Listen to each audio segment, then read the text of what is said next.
All right. How's it going, everyone?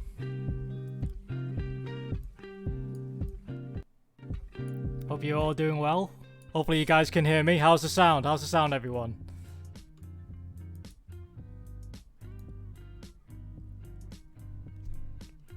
Yeah. Okay. So we're now live, just making sure everyone can see us. Yo, what's going on? All right. Yep, Drew's muted, so yeah, don't worry. We're just setting up now. All right.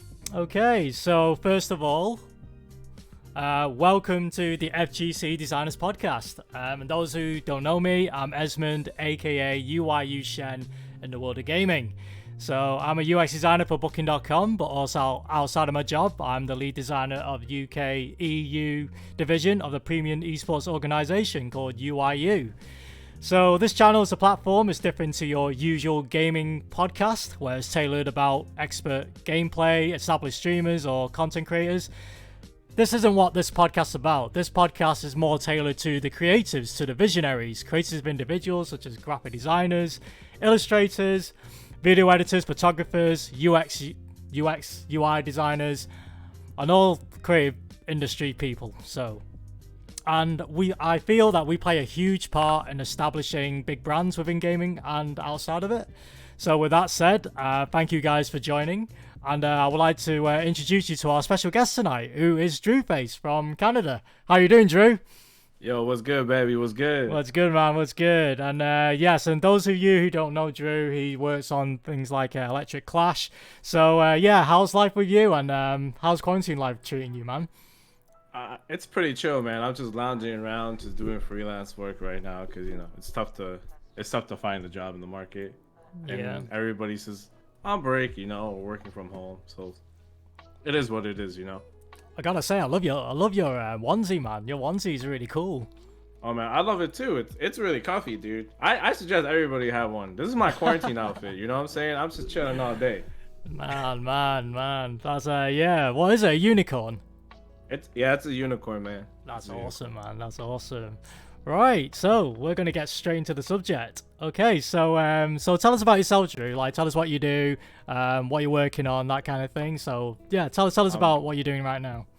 I mean, right now I'm just talking to you, baby. But most of the time, like, there's a lot of things I do. For example, I'm a co-host on a TV show in Canada called Squad, and it's on Jinx TV. So check it out if you have that channel. On top of that, I am also like the art director of an event organization group and production group that recently got acquired, called Incendium, and we do events like Electric Clash. Unfortunately, we had an event called Armor Break, which was going to be our first CBT event, but as you know, COVID is a real thing. Yeah. Kind of sucks, but hey, it's all good. And I'm a graphic designer, so yeah. So has COVID-19 affected your work and stuff like that? Has it affected your source of income?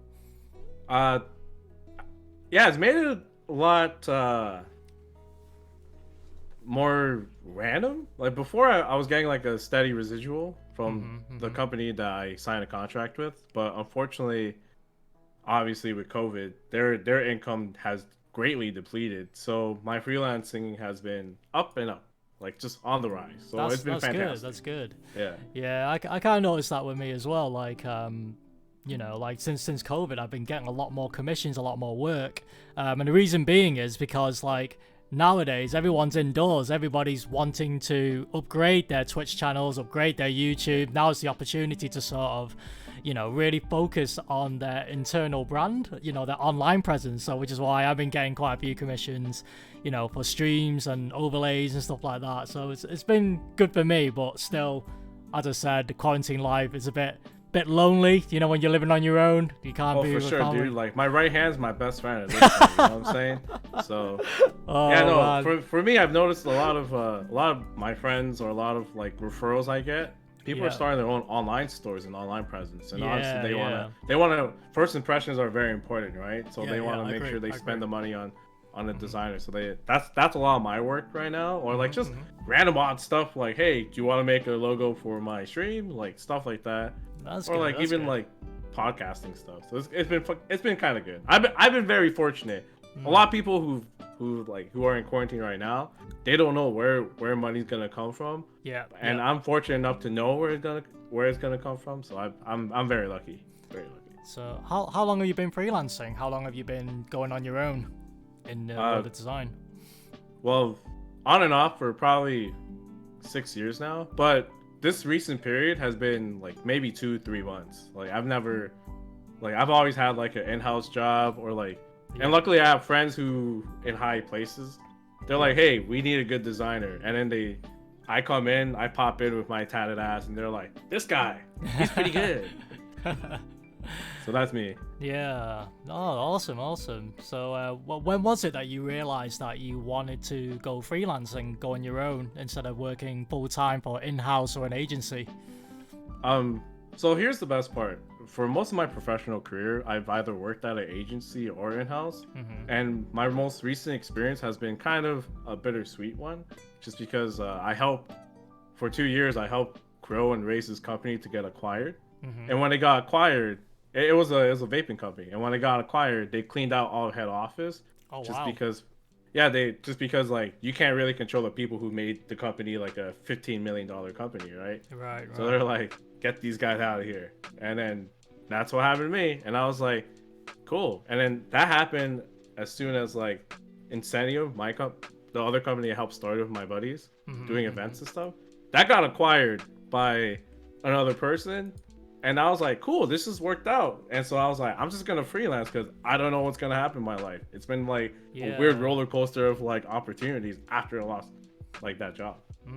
And then that's the best part. After that, I had a contract with a media company that was like, hey, we need you to do all these like motion graphic assets and like stationary stuff. Can you do it? And I was like, yeah, sure, I'll do it. Like, that's nice. So yeah, it's been a wild ride. I didn't know what was gonna happen. All I knew what to do was like say yes and figure out what to do later, and make sure you can do it well enough. And that's basically what happened. Right. So, what area of design do you think you specialize in? Like, what is your specialty when it comes to design?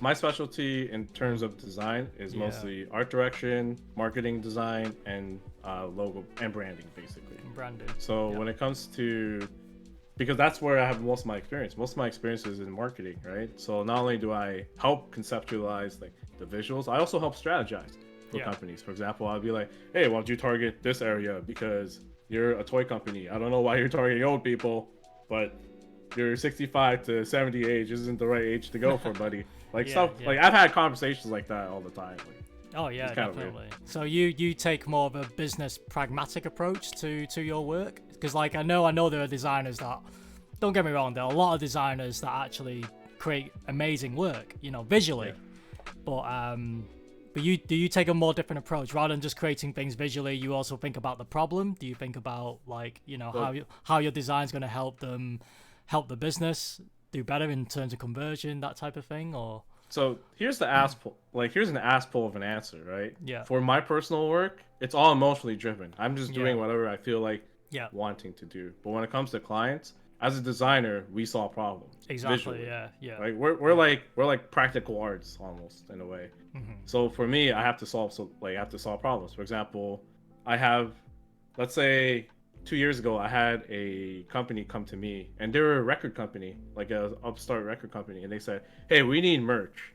Well, we don't know how to connect with our audience." And I was like, "Well, is your core demographic 18 to like 35?" And they're like, "Yes." And I was like, "Your logo kind of looks like it's made for a senior's home, right?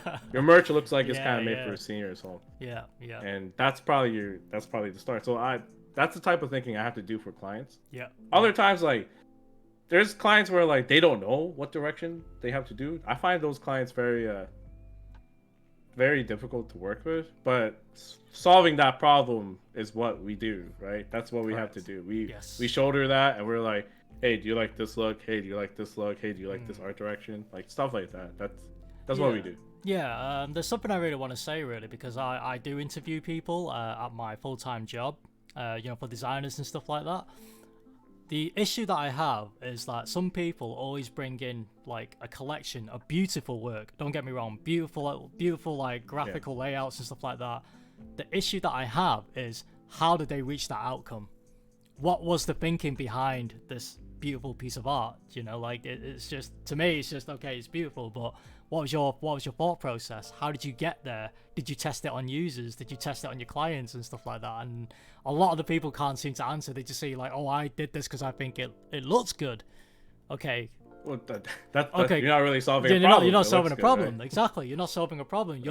You're doing something that visually looks pleasing to yourself, but did it actually work? And then when like you ask them for the data or ask them for, some evidence of whether like this was successful, a lot of them don't have the evidence, which is quite concerning for me. Do you know what I mean? Like, sometimes. Absolutely, because what companies do is they take risk when they market, right? That's facts. Yeah. Like, and that's why you see like a lot of like big companies. You see like a really boring art direction, but you have to understand from their perspective, there's a lot of risk involved when they change any visual lookup. You can look at, for example, a franchise like Star Wars, right? Yeah. Like all they did was they changed Luke Skywalker's attitude, and all of a sudden that brand tanked, right? From a PR perspective. So as a designer, for example, like I used to interview a lot of young designers, and the first thing they want to do, and the first thing why they do it, is because they want to make things look good, and that's fantastic. Yeah, that's good. Yeah. That's good how to make it look good. Yeah. But where's your market research, right? Where's your? Why are you doing it to make it look good? Like, is there a target you want to hit? And unfortunately, that's where like I had to, when I started out, I did that too, right? And I learned over the course, especially running my own business, I was like, all right, there's a lot of risk when I do, like when I change, for example, Ferrari, if I change it to blue, there's a lot of risk when I do that. I don't want to do that. I might lose millions, because there's people, like the human populace is kind of simple when it comes to mentality. Sometimes it's just like, I don't like it. Why? It was pink instead of red. It's very silly, but unfortunately, you never know. As I said, like I had to turn down quite a few designers due to the fact they don't know how to answer how they solved a particular problem. There was no evidence of their thought process and stuff. And I do think like knowing how you got to your final outcome is just as important as the final outcome. Do you know what I mean? Absolutely. So, well, I mean, that's with everything, right? The journey is always important. Exactly. The journey, the story, the problem you're trying to solve, the outcome, the solutions, everything, it all like, I see so many Behance portfolios, and it's just visual. I mean, if it's just like a header designs, that's fine. But if you're working on a meaty project, like a rebrand or something, and you're just putting logos, mock-ups, and then you're not really explaining why you're doing that, it doesn't really tell me anything except that it's just a nice looking logo, right? I mean, I find that like a lot of more experienced designers, they don't have to explain mentalities. They find a way to like display their work in a way that's like that you don't have to explain why they got to that lockup, right? Why they got to that solution. So it's like, and it's weird because when a lot of professors in colleges, they tell you, hey, you have a good portfolio shows like the journey of where you got to your solution. But a big tip that I find is that if you can find a way to display your like the way you got to that journey without actually putting word into it, it's super helpful. It helps you learn how to communicate without it learns how to communicate visually without using words. It's something that I had to learn as I got older, but it's been super beneficial. So it's why I got employed. I mean, when I first got into UX, I had a UX interview, and I brought like a really like visual portfolio. When I brought that in, I got crucified. I'll be honest with you. Like, people might not believe me, but I got crucified on that interview. They're like, "Where did that come from? Why is that yellow? why would you use yellow? It's like, okay, why did you use that element? What's the evidence that that element is going to make any difference? Okay, so why did you move that button over there instead of here? You know what I mean? Like, have you got any evidence that that would work? And I was like, whoa, what's going on shocked, here? right? I was totally shocked. I was like totally thrown in the deep end, you know what I mean? So absolutely. I remember 7 years ago when I first graduated, like the first job interview I had was for a really big company in Canada that does a lot of printing for ads called, I think, NYC Graphics. Right. And like they loved the work I did, but then for some reason they sat there and grilled me and burned me and roasted me on like my typography choices because I couldn't explain it, right? At the time I was just like, well, look fucking great, why don't you shut the fuck up and appreciate it? But like that was me being immature, right? As I got older I realized that like sometimes these choices, they carry a risk with them. Yeah, right? Sometimes you have to mitigate that risk when you're deciding for not yourself. It's good rationale. And it's hard. Yeah. And it's hard. It's really hard for a designer to like get out of that lens, right? Yeah, get out of their own lens. Exactly. But it's something you have to learn through experience. And it's something you have to learn literally by falling on your face. Yeah. Right? I remember my buddy referred me to a auto parts guy.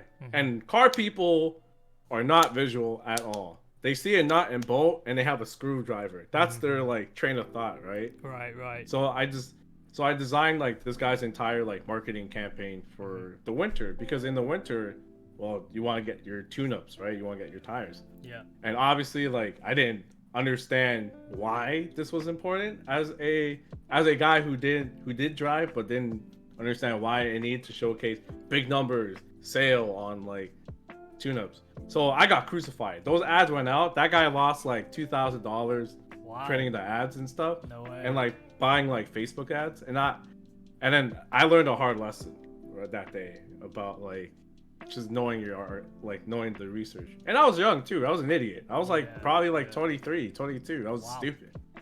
Yeah. Mad stupid. That reminds me of the first time I had like an agency interview. I brought my portfolio from university. This my very first agency interview. Dude, agency interviews are so this crazy, was dude. so savage. It was so savage, right? Like, I showed him my work. I was like, I had a portfolio of like cool like album covers, skateboards.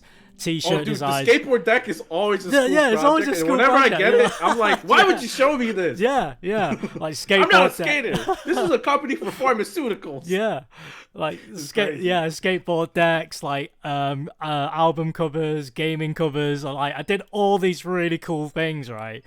And the guy that interviewed me and said to me, "Your portfolio is not boring enough," and I was like, what do you mean? I didn't quite get it. I didn't quite get what he said. I'm like, what? So you're saying it's not boring? He's like, no, it's good, but it's not often you get projects like this, or if not ever, you get projects like this. You know what I mean? So like, I would like to see. Who gets a skateboard deck as a professional job? Like that's very rare. Yeah. No company needs a skateboard deck unless it's a skating company. Exactly. And and then he asked me, do you know what clients we work with? I said, hospitality, restaurants. And he was like, then why are you showing me this? And I was like, like really like savage. He goes, well, I'm not trying to be harsh. I'm just giving you a hard lesson. Like, this is what it's like to be interviewed at other places. I'm telling you right now because you're still young. So while you're still young, I'm telling you everything that you need to do to change your portfolio.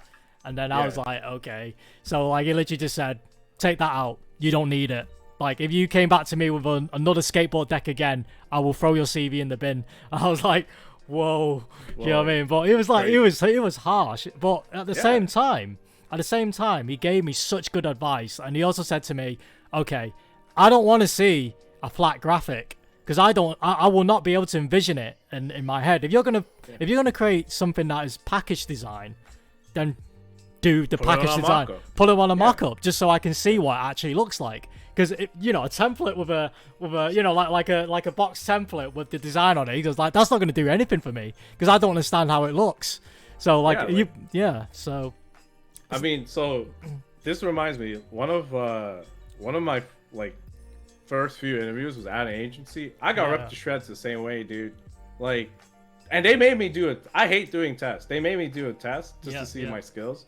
I finished it, and then all of a sudden they're like, "Well, everything's misaligned," and then your portfolio shows me that like you don't know how to explain things to me visually. And I sat there, man. and I just got burned. But when it comes to like see a package design, there's a way to communicate that you know what you're doing by showing the flat template. Exactly. Like showing like the layout and then showing the mock-up. Yeah. Like that's always an A+ when you want to get like a package design job. That communicates to me that you understand what the printer needs and what I need to see. Yeah. If I'm like the food packaging company. Exactly. It's kind of crazy. But yeah, these are like, I feel like designers, we go through so much that we have to like lose our ego. We have to like not be attached emotionally to a lot of ideas. Not to be too precious about our designs. Learn how to handle. I said this at the last podcast with Balkans. Like, learn how to take on board feedback. If you don't know how to take feedback, then I think you're in the wrong profession, and you'll be stuck in your ways. You will never get. Well, thank you for the follow very much, and thank you for the for the host. But yeah, as I said, like like if you don't know how to take on board feedback, then I don't know how anyone can go far. I think that applies in life as well, not just in design. You know. Yeah, it's if you can't take criticism, if you don't have like. If you can't do that, you're not gonna make it far in anything. Yeah. Especially design, because there's gonna be a lot of days where, like, you pitch an idea or creative to someone higher up, and then they're gonna come back to you and say, "I don't like it," and then you're gonna ask why, and then they're like, "Meh." That's it. That's their answer. No answer, or just a sound effect, and then you got to go back to the board, right? But it's up to you to figure out how to approach that as you get older. For me, as I got older, I usually ask like, if I rarely encounter that, just because the first question I ask is like, do you have any examples that you like, right? That you want me to go, and that determines what kind of visual their mind space is at. Because like I said, it's all about putting yourself in the client's shoe. The more questions you ask, the better. But yeah, when I was starting out, for sure, I got those responses all the time, and I fell hard on my face, wasting precious hours, man hours on that. Well, that's the thing. Like every top designer or every professional designer, they've fallen down quite a lot of times to get to where they are. You know what I mean? Like, so just me and you, you know, like some people just see us as being like they put us on a pedestal, but you know, I fell down quite a lot of times. You know, we're just as human. Short, dude. We're human. We're human just as much as everyone else. We fell down quite a lot of times. I've learned. Oh, for sure. I learned the hard way. You know, like of how to be better in design, and you know, I got crucified. And you know what? In some way, everybody gets roasted. Yeah, exactly. I got roasted. At the time, it didn't feel nice. I'll be honest with you. I felt I was a failure. I felt ashamed. I felt ashamed of my work. But then it made me better. It made me more aware of, and it opened my mind a bit more, like seeing someone else's perspective, if you get what I mean. Not just on my own, like you said, not on my own lens, but it's also understanding what the client sees and what I want the viewer to see. You know, so. I absolutely understand. Like, it's sad. It sucks. It sucks because you work hard, you put a lot of time and effort into it. Yeah. So you get naturally you're gonna get emotionally attached to it. But once you learn that like you can't take it personally. Yeah. And that they have a need, and that there is risk that they take to put that project on. Then you can see from their perspective that they're just as emotionally invested as you are. But they're trying to make sure that it's successful for both of you two. Right, not just most of the time you're gonna have an asshole client once in a while. Right, the guy that's like, would you do this for $10? Like that's terrible. Like you'll find that more often than not in anything. So that brings me to the hot topic of tonight, actually. So now that we're talking about clients and stuff like that, like now that both you and I come from the fighting game community and we work within the fighting game community. Oh god, my phone, bear with me a second. What's going on here? Oh, I'm gonna have to call him back later. Right, okay. So back on the back on the main question. After the chat for the phone call, baby. Getting interrupted. Right. So the main thing I want to talk about is, you know, graphic designers within the esport area. Do you feel like graphic designers, creative members within esports, do you think they are respected, and do you think they are, you know, getting their money's worth, or do you think they're being exploited, in your opinion? I think not just in esports. I think the creative field in general often gets exploited.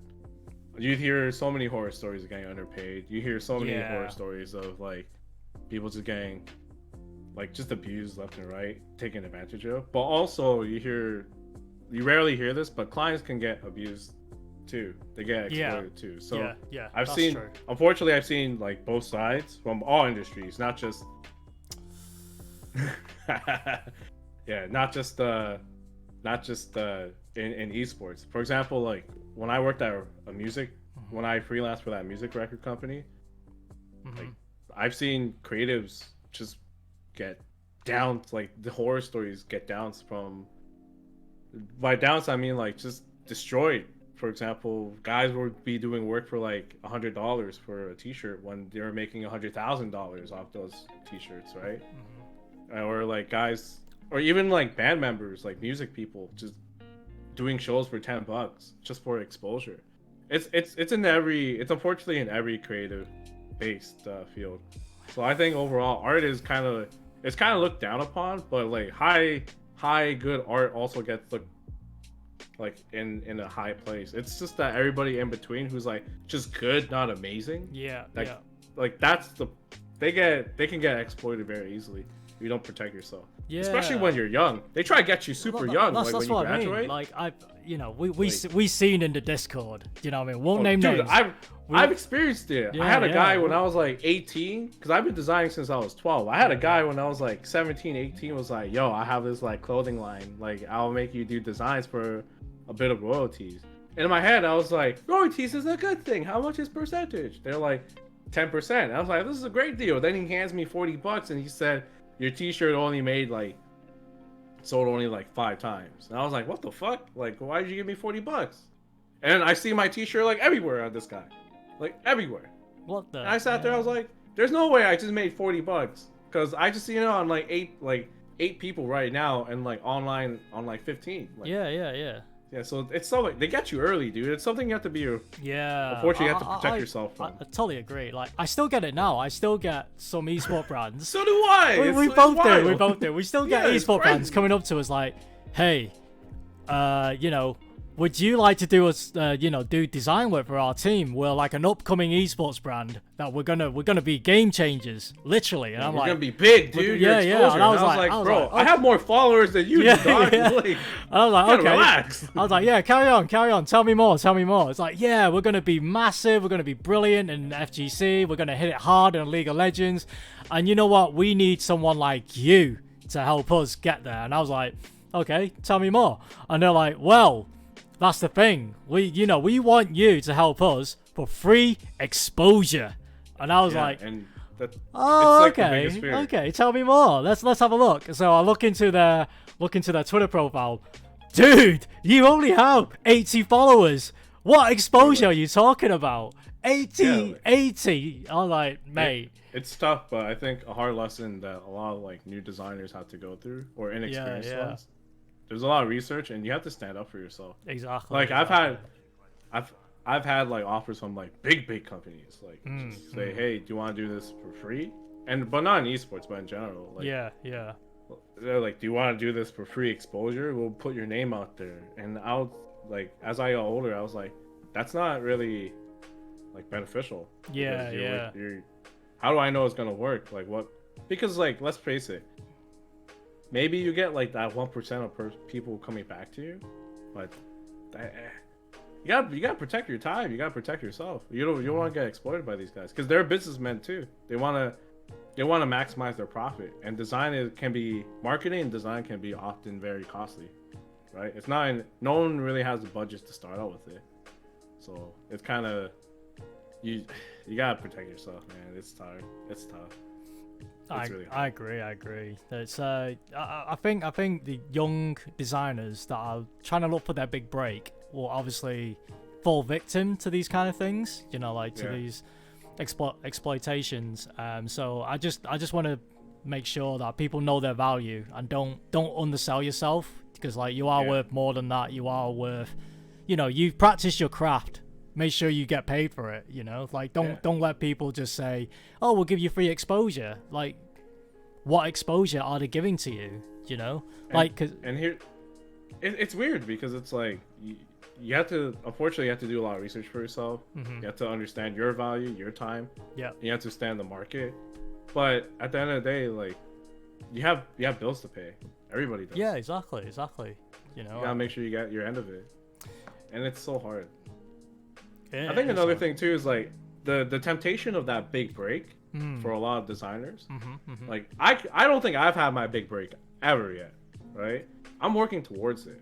And what's your big break? What's your definition of a big break then, in your opinion? My big break is that I could like, I make maybe like residual income, like, or maybe like just $100,000, $200,000 a year with like high profile like clients from like Nike and all these big ad agencies, right? That's what I consider a big break. When I'm a known designer, when you think of my name, you think of design.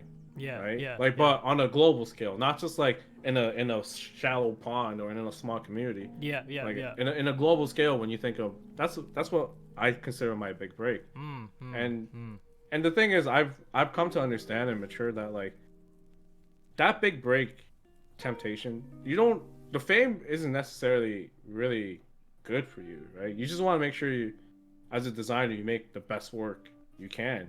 And like it sounds like really cliche, but your good work will attract good attention, right? So maybe one day you'll get it, but you shouldn't be working towards it. You should be working towards having great work, understanding stuff that we're talking about today, like understanding client needs, knowing how to like create the proper art direction for a branding, stuff like this are more important than like having that big break, being known. Right? I agree. I totally agree. I think it's all because like go on, like one of my favorite designers, two of them are not known at all, but they frequently collaborate with Nike. One of them made the logo for Obama's campaign, right, and Bernie Sanders' campaign, but you don't know who they are. And that's the thing, you would think that would be their big break, right? You would know who the designer is, but at the end of the day, if you're a good graphic designer, especially doing marketing work, you're making sure that the person you work for becomes big. Not you. Of course. Right? I agree. If you're an artist, right? If you're someone who's just making great art for expression, yes, you should be working towards that big break. But if you're a designer, you're solving problems, and that problem is most of the time, how do I make this look good to a big mass of people? And usually when you do that, you don't do it. It's not gonna be like Drewface made the ad for Nike. No, Nike wants to make sure they're bigger, right? They want to make sure that like, as much as they respect creatives, they have a business to protect, and they want more visibility. They're not gonna be like, we'll push Drewface brand to be like higher than bigger than us. No one wants that when they hire you. No business wants that. No. They want you to make sure that they get bigger, and that's what you have to understand as a designer. That's your position. Your position is that's your job. That's what you're paid to do. You're paid to make them bigger. So you're the visionary. You're gonna help them get to their goals, right? So obviously, like sometimes, designers have their own goals, and for me, my definition of a big break is working in like a big company. You know what I mean? Like, so I'm working for Booking.com, but like I would like to see myself working somewhere like in Silicon Valley one day. Do you know what I mean? Like, that'd be dope. That would be something that I dream about. Dreaming working for, I don't know, like Airbnb or Google or something, Netflix. That's like, a great dream. Like the big names and stuff like that. So like that's I know you and I are in two different worlds. You're obviously wanting to explode in the freelance world. I kind of want to really get my recognition working for big companies, other brands, other brands and stuff like that. But at the same time, I still do my freelance work. I still work for UIU, which is my definition of a big break as well. Working for like a tier 1 FGC brand, which is like a big thing for me. Absolutely. But I know like there are people that are still looking out for their break, and it's understanding a true definition of what a good break is. And I think that's where we draw the line with with the younger designers. They're gonna take what's given to them. For example, like an esport company coming up to them and saying, "We'll give you free exposure." Like they're like, "Hey, what happens to this company?" Like there's a little like voice in their head. Yeah, like, hey, what if this company does become that big? Yeah, exactly. Well, they did. They would offer you royalties or like a percentage of ownership. Yeah. As opposed to like making you work for free for exposure. I don't know. It's just that's a sign of a good like negotiation tactic. Yeah. If you were a big company. Yeah. That's another thing I think people need to learn is designers need to learn how to negotiate, learn their value, but try not to, let people exploit you. You know what I mean? Don't let them take advantage of you just because you're new, you're fresh in the design scene. Just make sure that if you are gonna do work, make sure you get paid. Make sure you are getting your value, your money's worth more than anything. Absolutely. I would never ever work for a company for free exposure. It's, like I need money to pay, put food on the table at the end of the day. You know what I mean? And it's kind of an insult, to be honest with you. Like if you think about it, the analogy, right? You think about this analogy, like you and I, we spent years and years honing our craft. We spent years trying to master what we do, to become good at what we do, right? And it's like sat in this chair for like 8 years, gain 80 pounds, 100%. Exactly. Like, but then if you think about it, right, if you go to a restaurant, and then you had an amazing meal, and then you said to the waiter, "Please give my compliments to the chef," and say like it's a really good meal, but that's what I'm going to give to you. I'm just going to give you a good review on TripAdvisor, and I'm not paying you. But that is what I'm giving to you. I'm going to give you recommendations to my friends and write you a good review. That's what I'm going to give you. It's almost the same thing. Like if you're going to pay for if you're going to eat a meal, you pay for it. No one will ever say to a chef, "Oh, well, that was a really good meal, but I'm just going to write you a good review. I'll see you later." You know what I mean? Here's the shitty part. Like, I hate to bring this up because like sometimes that can work. That's the worst part. Sometimes you rarely hear it. Sometimes, yeah. For example, like I interned at like a barbershop that was owned. Surprisingly, it was somehow owned by someone who worked at an agency where I got my big break, or rather my break into the job. So I grinded for free, and then all of a sudden this guy's like, "Hey, this guy's pretty fucking good. Can I hire him, like for my actual like agency?" And that's how I got like my second job, right? Right. But it turned out years later, but it sucked. But sometimes you should never work for exposure, but you should always value your time. Oh yeah. But you have to assess the risk and reward, and a lot of times like, if you're willing to work for free to get bigger, that means you have the heart and passion to do it. That means you're willing to put your head in the ground to do it. Yeah. Your nose to the grinder to do it. But the problem is, you shouldn't be doing that. Yeah. You shouldn't. You shouldn't. But if you can risk that just to do that, then graphic design is truly your passion. Yeah. As corny as that is. Yeah. I mean, admittedly, I did work for free for 3 months. So I saw it as like additional education, because you are paying like I don't know how much education is now these days, or for a degree, like probably 3K or something a year. Like whoa, mine was 10K. Was it? Oh, probably because I was yeah. You're in Europe, man. Education's kind of valued a little bit. I think it's 9K now these days. It's like 9K for an education, a year. You know what I mean? It's crazy. Like the time I was studying, it was only 3K, right? And I only just finished off paying my student loan this year, and that was like probably yeah. So I finished it off. There's another debt that I got out of the way, but 9K a year for education, right?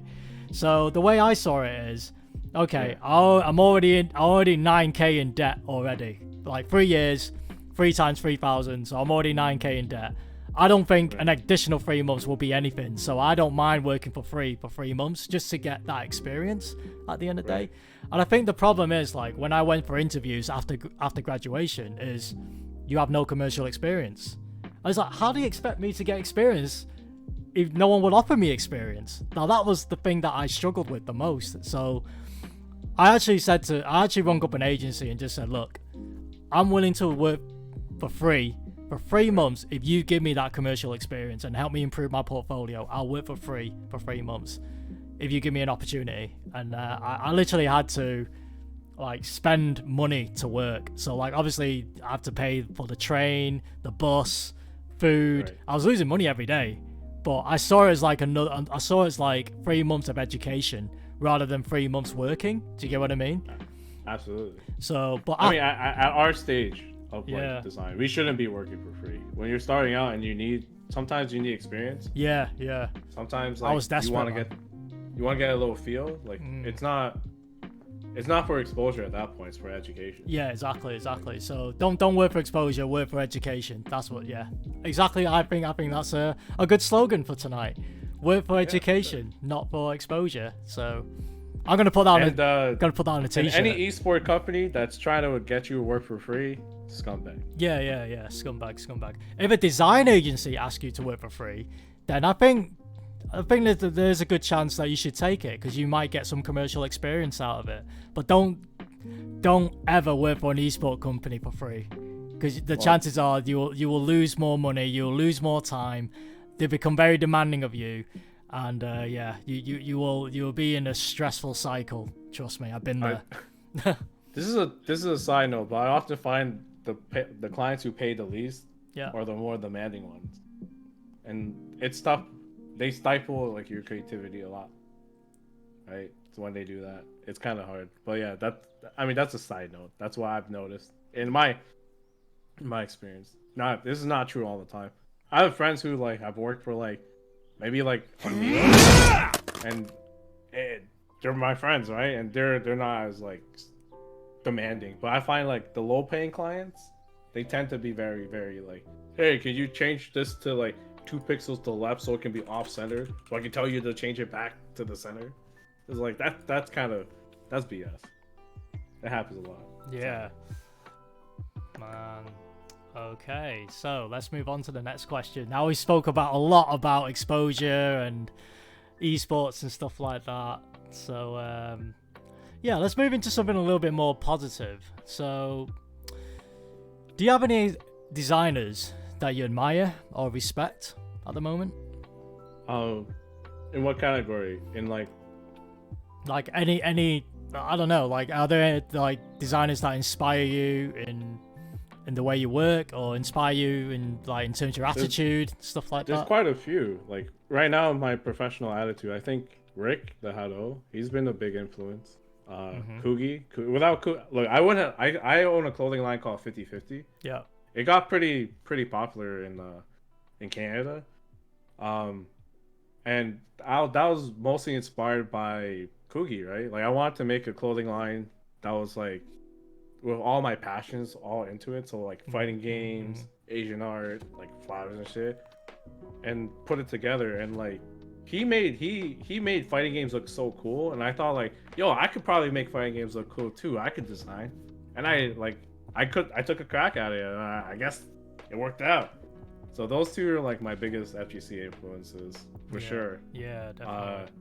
And Rick is a guy who's like really, like he taught me how to like really just be sharp. Really sharp. I notice how detail orientated Rick is. Like if I put a design up on the Discord channel, he will point something so small, but I didn't notice it. But he'll point it, but it makes sense. He's like, oh, have you tried moving this like up a bit more? Have you thought about aligning this?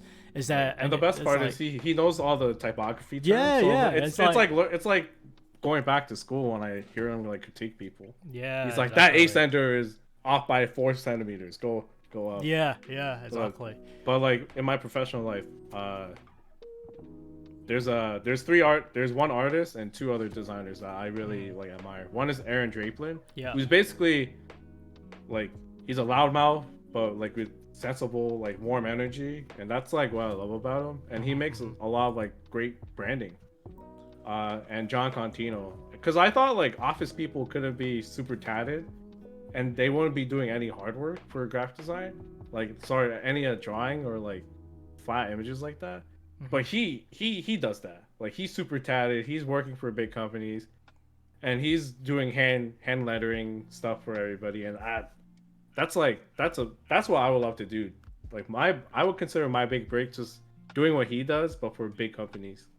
Like that would be amazing, and like getting known for it too. And he's so cool. And another guy is Murakami, the guy who does I first known him because he did like Kanye's cover art, but he's gotten a lot bigger now. More people know about him now, and his use of color is like fantastic. Those are my three biggest influences, and they kind of show because like I do a lot of branding, I do a lot of hand lettering work or hand drawn stuff, and my color theory is pretty okay. Like it definitely sticks out.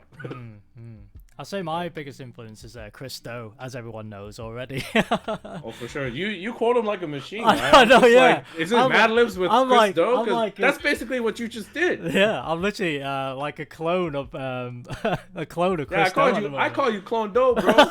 That's crazy. Yeah, man. Yeah, he's like my biggest influence, man. Like seriously, the way he thinks, he's so business orientated, and like how he. It's just his logic, his philosophy of design is amazing. I really draw a lot of inspiration from him, and he kind of made me realize that design isn't just about visuals all the time. It's a business. It's knowing business acumen and stuff like that. And he taught me a lot. He's really sharp. Oh, he's very, very sharp. Yeah. And for people who are tuning in, what I mean by sharp is that he's very precise. He doesn't leave like a lot of gaps for the other person on the other end to like question his stuff. And it's really strong when you want to negotiate, right? Like I bet you've been there where like you're trying to negotiate with your client, and like the first question they probably ask is, why should I hire you, right? Yeah. Then why'd you come to me? I mean, that's a bad question. That's a bad question they ask. Yeah. Like, they should be talking to you. They don't know. Yeah. Right? But like he's very good at like breaking it down like that. It's like it's fantastic to listen to. Yeah. Have you ever had a situation where they come to you and they say, we love your work, we really think that you fit our brand, that you are able to excel our brand to the next level, however I know someone that can do it half the price? What do you say to that? How do you deal with that situation like that? If someone's come to you and they think that you're perfect for the job, but they quoted someone else and said, well, I know someone that can do it half as much as you do, but we prefer your work. What do you say to that? So here's the thing. That's a negotiation tactic by them. Most of the time to either lower your pay to fit their budget. And when you get approached with that question, unfortunately, you have to understand they know your value. Yeah. They're just trying to make sure that they want to fit their budget. And if you play hardball, you have to get something in equal value back to it. So the way I would answer that question would be like, well, that's fantastic.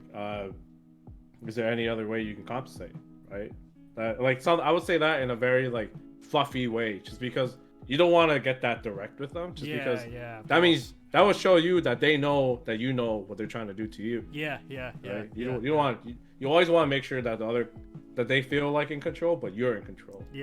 And when it comes to negotiation, so I would be like actually that I had that happen. It was for a clothing company that did a lot of like tattooed, like very tattooed style tees and stuff.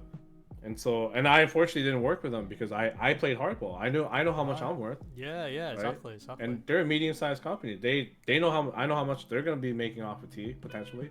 I know that there's a lot of risk involved. Yeah. And basically the way I pitched it to them was this. I was like, hey, I know there's a lot of risk involved taking on a new designer.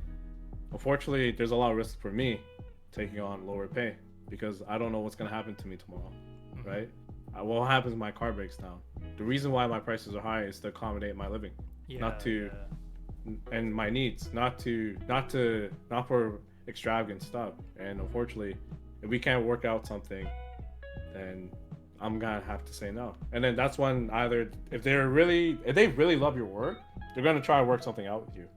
If they don't, they're just gonna say something nice and like go on with their merry day. And unfortunately, that's some clients you have to deny. Right, so I just say, what it is. If they say to me, "Oh, we found someone that can do it half as much as you do," I just say, "Well, that's wonderful. you know, Go with them. good luck, good luck. You know what I mean? Good luck with them. You know, unfortunately, I can't go any lower than what I'm offering you. So, you know, if you think if you can, you know, do a good job, by all means, go for it. You know what I mean? I want what's best for you, because at the end of the day, you know, like, I know what in my head I'm thinking, I know what my value is and I know what my time is worth. Right. But, you know, if you feel that this person fits more of your budget, and if you feel like their quality of work fits your brand, go for it. Go for it. You know? And the thing is like, as long as it's a nice soft rejection. Yeah.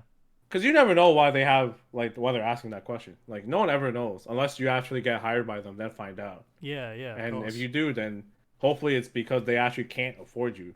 Yeah. And it takes a lot for a client to admit that they're like you're out of your budget. It takes a lot. Like, it takes a lot for them to say, "Hey, you're too expensive for me. Yeah. I really can't afford you." There are clients who are prospective clients who actually mean it. With those clients, like, as long as you treat everybody in a cordial way. And I learned this recently because I had an esport client, like potential esport client, come to me and lowball me. As long as you cordially like reject them, they might come back when maybe they do have a bigger budget. Yeah, right? yeah. Or they'll say, "Hey, that guy was pleasant to talk to, even though he's too expensive for me." And that's what you kind of want to make that impression. Yeah, of course. That's why I don't do it in a condescending way. I just kind of just say to them, "Well, good luck to you. If you know, if things work out, brilliant. You know, if you need anything, drop me a call." And sometimes, like, I actually had people that come to me and say, "Right, okay, the designer I went to made a mess of this job. I'm willing to pay good money to make sure that it's done correctly. So, are you still up for the job?" And I'm like, "Okay, sure. Let's do it." You know what I mean? So it sometimes it happens. Sometimes they will come back, because once they realize that, you know, you can't pay shit money, because you end up get shit, you know, shit quality work if you pay shit money for it. So at the end of the day, most of the time. Yeah, exactly. It's like, go on. Yeah, sorry. Yeah, I was just saying, you know, if people are willing to pay for expensive items like clothes and stuff like that, but are not willing to pay for good design, then it's almost like the same thing, really, isn't it? You know, you get what you paid for. You know, if you pay really crap money, then you're just gonna get crap quality work. It's as simple as that, really. So. Absolutely. I mean, I will say it's very hard to sometimes, if you know, especially esports. Unfortunately, it's very incestuous. Yeah. So that means like you're gonna be like, you can't be mean to anybody. Unfortunately, I learned this lesson very quickly. I had an interaction with somebody very negatively, and the reason why it was negative is because I knew that this guy was scumming out my friends, right? Scumming out like my fellow designers. And so I was like, at first I was very hardball because I know my value, right? I know what I'm worth. Yeah, exactly. And so a good friend of mine pointed out that, hey, you still shouldn't be acting like that, because you never know. A lot of the times people in esports, they fail upwards, right? Someone that you might not know, or like, you never know if that person could work for a bigger company, and if they had a bad experience with you, they won't hire you when they finally have a bigger budget. So it's a lesson that I think a lot of new designers have to learn. Sometimes, like, you have to learn how to respectfully reject someone. Yeah, right? Of course.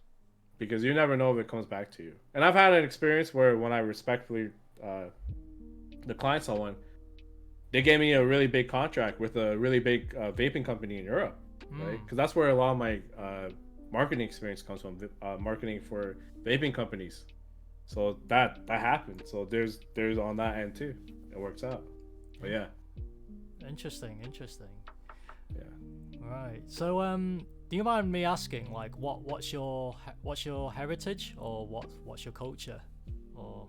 Well, I'm Canadian as fuck, dude. Yeah. And I love hip hop and I love metal. Like, that's my culture. Yeah, I'm British as hell. You know, I love metal myself. I love hip hop and stuff like that. I love synthwave music and stuff. So I'm not very Asian at all. You know, I'm probably like, I'm probably the black sheep of my family, to be honest with you.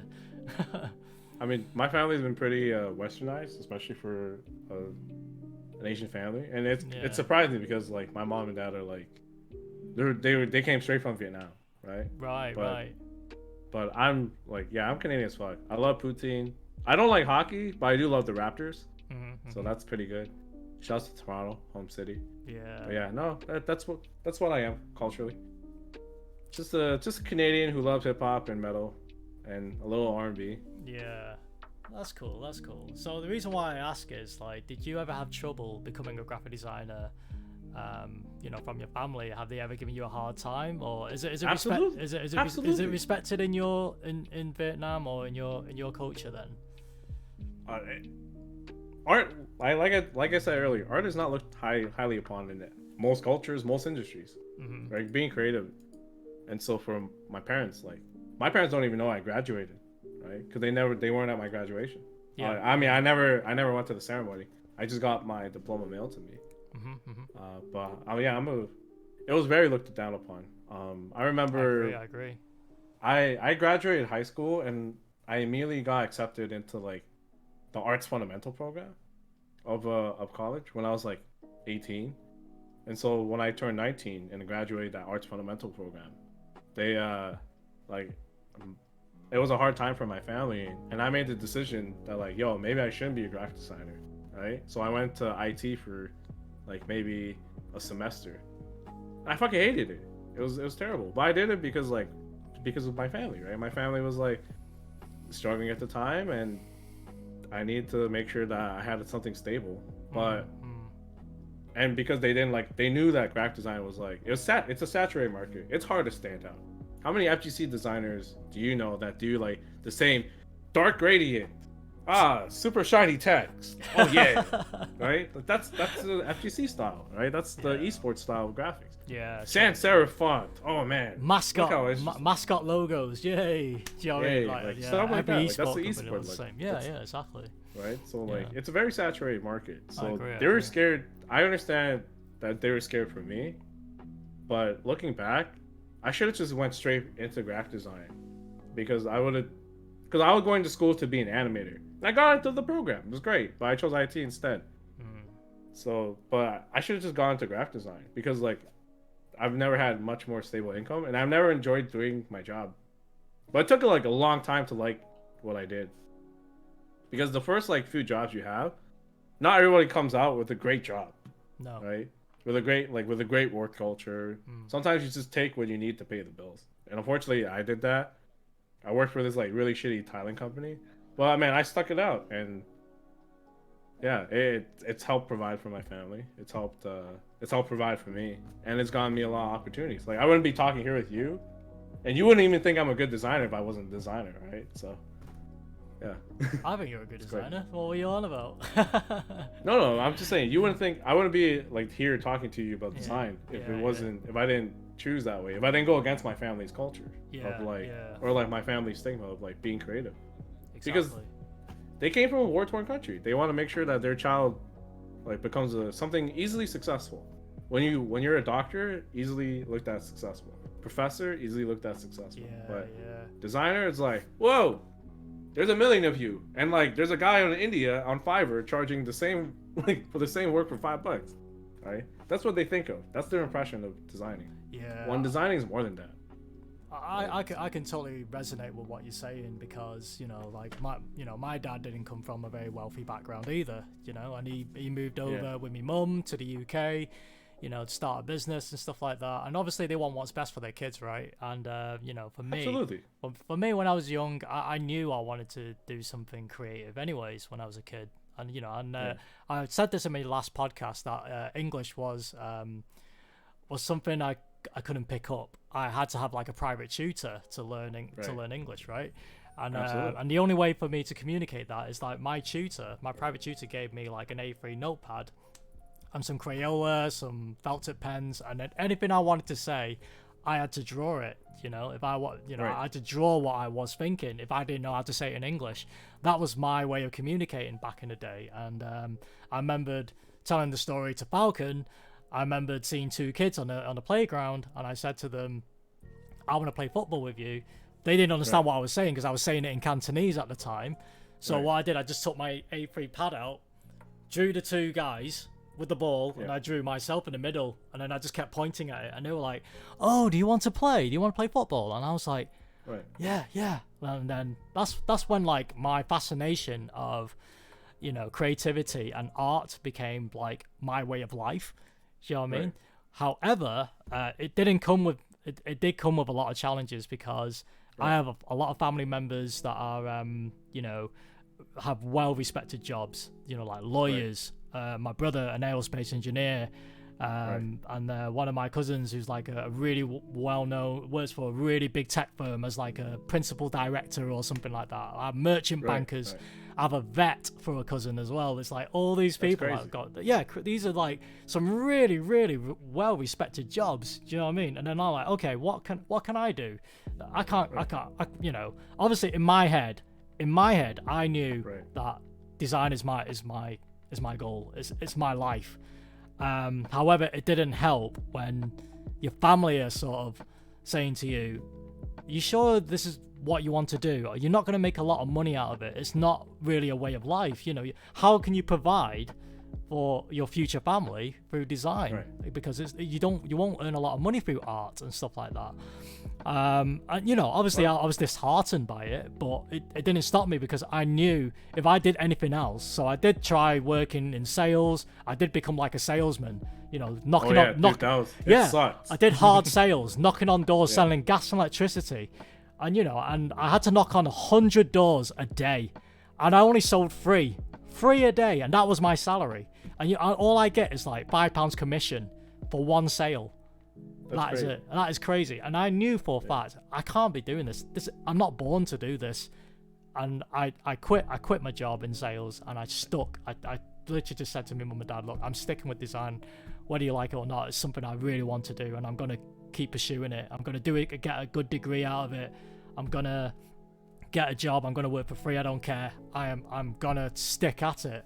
But obviously it was hard for them to sort of accept it because like they don't think they don't quite understand it. In Asian culture they don't quite understand the value of graphic design and stuff like that.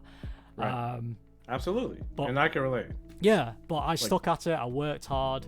And it's got to a point where I am today. If I given up, then I'd probably be doing sales right now. I'll still probably be selling gas and electricity somewhere. But I know that's not my calling. I think I would be pouring coffee. Yeah. But I'm in a similar predicament. My sister's an accountant for a really big logistics company in North America. Right. My cousin is one of the biggest pharmaceutical distributors and a doctor, by the way. Like at the same time. Like he's like killing it. And one of my other cousins is a lawyer, and I'm just like, hey, I'm the one that got a neck tattoo and a design job. So that's in their mind, they're like, this guy is not going anywhere. And I mean, unfortunately, I hid my job from my parents for a very long time. They didn't know I was doing graphic design until like I was 20. I'm 28 now. I think when I was like 26, they figured it out because I had like a magazine that came into me, and it was like, hey, your work. And I was like, yeah, shit, I'm in this magazine. And my parents read it because my dad gets a subscription to like his like air, because my dad works in air conditioning and heating, but as a mechanical engineer.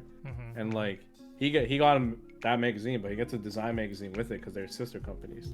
So and he's like, why are you in here? I was like, I was like, I don't know, man. You can just read it. So then I walked upstairs. It was great. But yeah. Speaking of football, though, the reason why I got into design was in 2006 when I was 12. I loved soccer. Like, well, soccer football in where you are. We call it football here, but you call it soccer over there, right? Yeah. Absolutely. Yeah. And I loved Arsenal. I love Henry, and I love the French national team, who had my favorite player, the maestro Zinedine Zidane. And I wanted to create. I saw like this wallpaper on the internet, and I couldn't download it. Right. In my head, I was like, maybe I can make it, because I saw the website where it was like something vectorplanet.com. Right. And that's where I started learning. I started reading all the tutorials on vectorplanet.com and their forums and stuff. I think that's the website. It's probably not the right website. But yeah, and that's how I got into design, because I wanted to make like Thierry Henry and Zinedine Zidane posters. And It's crazy, man. Because I was a big soccer fan. I'm still a big soccer fan. Yeah. But yeah, that's crazy. I'll tell you a funny story, right? I have a friend who actually worked for Manchester City, right? So he scummy team. Right. he designed this this poster it's like it covers the entire Arndale building, which is like a shopping mall in Manchester. It's like a big shopping mall, right? It's huge. And bloody huge. It was like a massive poster, and he was like, yo, Ez. I was like, what's up, mate? Check out the Arndale, yeah. You'll see my work. And I was like, oh, okay, yeah, I'll go check it out. What do you mean? I was like so curious about it. And then he's got like this big, massive poster saying, "Welcome to Manchester," with I think it was Carlos Tevez. You know, when Man City. Oh, that must have been like 2011. Yeah. That's when he was playing. And, you know what was funny, right? What was funny was when like there was so many tomato splats on that poster. Dude, that poster's famous. That poster's very famous. I was like, because what? people used to throw tomatoes at Tevez because Tevez was like, that he poster. was not a good player, but they overpaid for him. Yeah. So my friend had that had all the tomato stuff thrown at it. I was like, what the? I was like, no way, this is crazy. Funny stuff. But, that's crazy. Yeah. No, that's actually my dream job is to make sports ads. Like all my styles and styling is catered toward doing sports advertising. And it sucks because like a lot of my designer friends, they got like I helped them with their design, like with their sports poster design. But like, I'm not in that position to do it myself. So it's kind of like I'm just hoping that would be my dream big break, to do like NBA or like football posters. Yeah. Like for the official company, not for fun. Like yeah, I mean, Man United isn't very far from me either. I only live probably 20 minutes away from the Manchester United Stadium, the Old Trafford. Oh, dude, look, Manchester United. As an Arsenal fan, I don't like them. Yeah, but they have a very, very rich culture, and I respect that. Yeah. I respect that, and it's very good. Like I think all the sports teams have like very good visuals. And especially in football, they never disappoint me when I look at them. I had a friend come visit me. Like he lives in Birmingham. It's like probably 2 hours away from Manchester, so he came to like stay over and stuff. And he kept saying to me, "Yo, I really want to go to Old Trafford. I was like, yeah, okay, yeah, I'll drive you there. Not a problem. Sat him in the car. I was like, yeah, you enjoying your time with me? Yeah, it's good, isn't it? So I drove. I stopped up at the car park, and I was like, there you go, man. So he comes out the car. He goes, doesn't look like Old Trafford. And I'm like, he's like, oh, look again. And I took him to the Man City Stadium. Oh, you scumbag. Yeah. You scumbag. He's like, you must have been so pissed. He was well pissed. He was so pissed. He was taking pictures and everything. And I'm like, secret Man City fan there. Oh, that was too funny. Man. But I'd taken him to the Old Trafford afterwards, but I had to do that prank. It was just too funny not to. Of course. Yeah.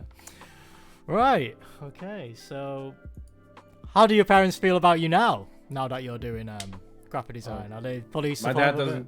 My dad still doesn't care. He doesn't care. Right. Yeah. I'm the black sheep of my family, right? Yeah, same as me, man.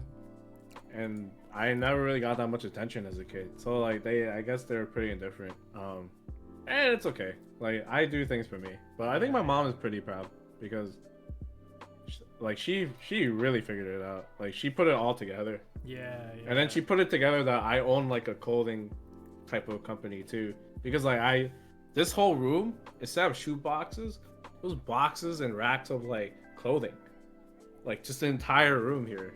And because this is like my office, so this entire room is full of like clothing boxes and like racks of like hoodies and stuff. Are they collections or are they like you sell them? They're from the company. Oh, right. Oh no, this is my collection now. Right. Oh wow, right. That's a large collection. Because I sold like 50/50 did pretty good.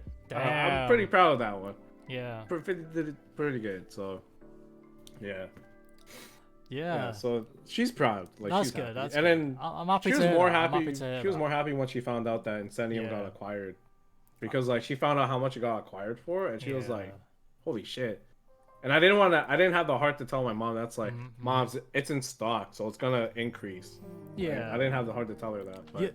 I think at the end of the day, right, we want to be proud of be proud of ourselves for doing the things that we love, you know. But validation is nice. Yeah, the validation is nice, obviously, but like, I gladly take out monetary value from a job, right? And do what I rather sacrifice a big salary to do something that I really love. Do you get what I mean? Like, if I did like let's say an accountant or something, okay, I might be earning amazing money for it to be an accountant, but I don't love it. I don't enjoy it. You know, like, I'm good at maths. I actually had this happen to me very recently, like 3-4 years ago. It's the reason why I started the clothing line. You were an accountant? Art director. No, I was the art director of a real estate company. Right. But Okay. What that meant was it was a glorified title for like, hey, you're ordering all the ads and putting all the text on this ad. Like, that was like the art directing, and it paid a lot. Like, it paid like $85,000 a year. And like, I was like, well, this is way too high for me to like just open up InDesign and like place text. And it was boring. I hated it, and I left. Well, I left when I heard that like they didn't negotiate a deal, which affected me directly. So, like, yeah, you can hate what you love to do too sometimes. Yeah, and that's a situation where like that's shitty. So yeah, I would always take a pay cut if there was only two options, like getting paid a lot but hating yourself, or getting paid like a little less but loving what you do. Yeah, the passion for the work, like eventually you're gonna get a lot more money coming through because you're gonna find better opportunities. That'll always be the better option. Exactly. Because always do. Obviously, optimally, you want to have like a high paying job and a job that you love to go to work there every day. But you never get that. Like, that's so hard to do. It's very hard to you got to take the negatives and the positives, I suppose. It's finding that balance, isn't it? So not every job is going to be perfect. Like, sometimes I accept agency work. It's not exactly the work that I want to do, whether it be like a property company or something like that, or for a bank. It's not really fun work. It's very corporate, but I guess it pays. It's super boring. It's super boring, but I suppose it pays. But then, like, I try to keep myself busy with FGC stuff because I have a true passion for that, and I really enjoy doing that as well. So I had to have something creatively fun to balance off the boring corporate shit that I deal with as well. Do you get what I'm saying? So absolutely. I mean, so here's something I tell people who, because a lot of people come to me because they're like, oh man, you're making money doing what you love. Yeah. And I was like, yeah, I sacrificed. Look at me, bro. I sacrificed a lot to do it. And then I always tell those guys, sometimes you can't make money doing your passion, right? A lot of people love to play video games. A lot of people aren't pro gamers. They're not gonna make money from it. Yeah, true. But I always tell those people like that, hey, if you can't make money from your passion, why don't you just try to make money for your passion? Yeah. Why don't you work a job so you can still do, like, for example, I know someone who works at Starbucks, but on the weekends or at night, she has an Etsy store selling like plates that she like draws on. That's what she loves to do. And I was like, yeah, it will help you like fund it. It's what you love to do. Fund your passion, isn't it? Right? Yeah, just fund your passion. Yeah, like, if you can't make money doing your passion, fund it. Yeah, right? yeah. You gotta live a little. Yeah, I'm gonna write down these quotes. So, work for education, not exposure. Right. I really like that. Yeah. And also fund your passion. I think these are two great quotes to take away from this. Like, you know what? Like, speaking to you actually motivated me even more to, to really. And you should write "reject softly." What's that? Say that again. Reject softly. Yeah, that should be another one. Reject softly. Yeah. Or learning to say no with, like, in a very confident way. Yeah, but very soft. Yeah. Mate, these are you know what? We should do some designs on these quotes and show them for the next show. You know what I mean? Like, do some typographic graphics for these. Yeah. I think it'll be awesome. For sure. I'm designing mine in only Comic Sans. No, I heard you love it. I heard you love it, dude. I heard you love Comic Sans. Yeah, it was why. I don't know why. Like, your UI work is fantastic, so I assume like you know all about like great visibility for type, and then you tell me that you love Comic Sans, and I'm like, wow, what a juxtaposition. Yeah, it's why I called myself Comic Sans now. You know what I mean? I'm the Comic Sans specialist. Oh, for sure. Oh my Absolutely. god, it's not even a font, man. Honestly, let's not go there, man. Let's not go into Comic Sans. Honestly, it's gonna kill me. It kills me softly, that font. I swear to you, bro. But yeah, so I want to ask you another question. It might not have any well, actually, it has some relevance to design. Bro, you can ask me anything, dude. Yeah, you have yeah, me for yeah. like another hour or two. Yeah. It's fine. So I'm gonna ask you actually. So how many tattoos do you have? I have a lot. Like my entire front body, like this half is covered, and like I have like facial tattoos and neck tattoos, and my hands are tatted too. Like, yeah, like my entire top body is tatted except for my back. I didn't do my back because in Asian culture, you get your back done, like it belongs to a gang. Like you're in the triads or yakuza. Yeah. And I didn't want it. I wanted to get that last because at least if you cover your entire body, then the back one is like I didn't want to scare my mom. I wanted to like ease her into it. So that's a lot. That's how much tattoos I have. And my legs, half my legs are done too. So yeah, I don't know how many I have. I just know that like entire portions of my bodies are covered. Oh so. Man, I only have a half sleeve, and yeah, let's just say me and my mum, we didn't speak for 2 weeks when she found out about my tattoo last year. my mom was wild. Like she didn't talk to me for like maybe 2 days. Then she thought about it. Yeah, and she was watching like she was watching a soccer game with my dad, and she saw that like everyone was tatted, and she's like, "Holy shit, this is the new normal here." Yeah. Right. Oh, but man. she didn't know I had a neck and a face tattoo for 4 years. Like I found that really wild. Like it was on my face. Like it's right here. Like, and she didn't notice. Like in my neck, like it was right here. She didn't notice. Like, cause my face one is pretty new, but my neck one is like super. It's like at least 4 years old. She didn't know. Yeah. So sometimes it suits the person. It's just part of them. So let me ask you, like, what's your most meaningful tattoo then? Like, do you have a tattoo that really like, sort of means a lot to you? I have 2 tattoos. I have Roman numerals on my forearm, 1932, and I got that because when my grandma died, I got that tatted on me because it's my grandma. She like my mom and my grandma raised me, so she saw the woman in my life. Aww. So yeah, that one means a lot to me. And the reason why it's 1932 is because in Vietnam, my grandma, during the 30s, they didn't have paper, so you just have to memorize what birth year. Well, my grandma's old. She forgot.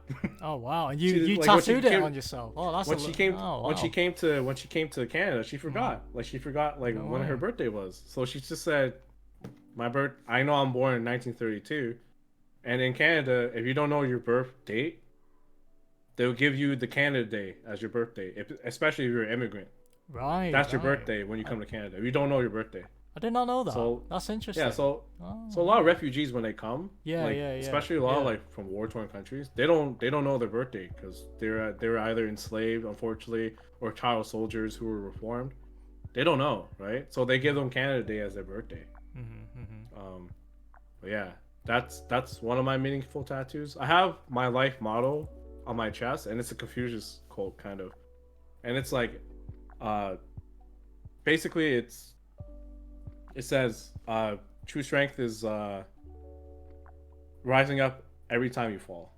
Sorry. Yeah, true strength is not in never falling, but rising up every time you fall. So that's something, because like graphic designers, we fall on our face a lot. Yeah, like, I fall on my face a lot for life in general, right? But I learn to get up every time and just take it on the chin and keep moving forward.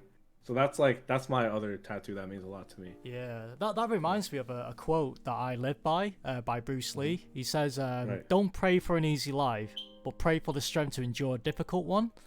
Right. And I thought that really resonated with me because I don't want it easy and handed over to me. I want to work hard to get where I want to be. You know what I mean? Yeah. So I want to have the strength to pursue all the obstacles and all the challenges that I get through to get to where I want to be. And I think I would love to have a tattoo of that quote somewhere, but obviously tattoos are expensive, man. I have it like right here. Like, hold on. I have it like right here. Yeah, our biggest strength is not in never falling, but rising up every time we fall. From Confucius, by the way. Yeah. I like that lotus flower, by the way.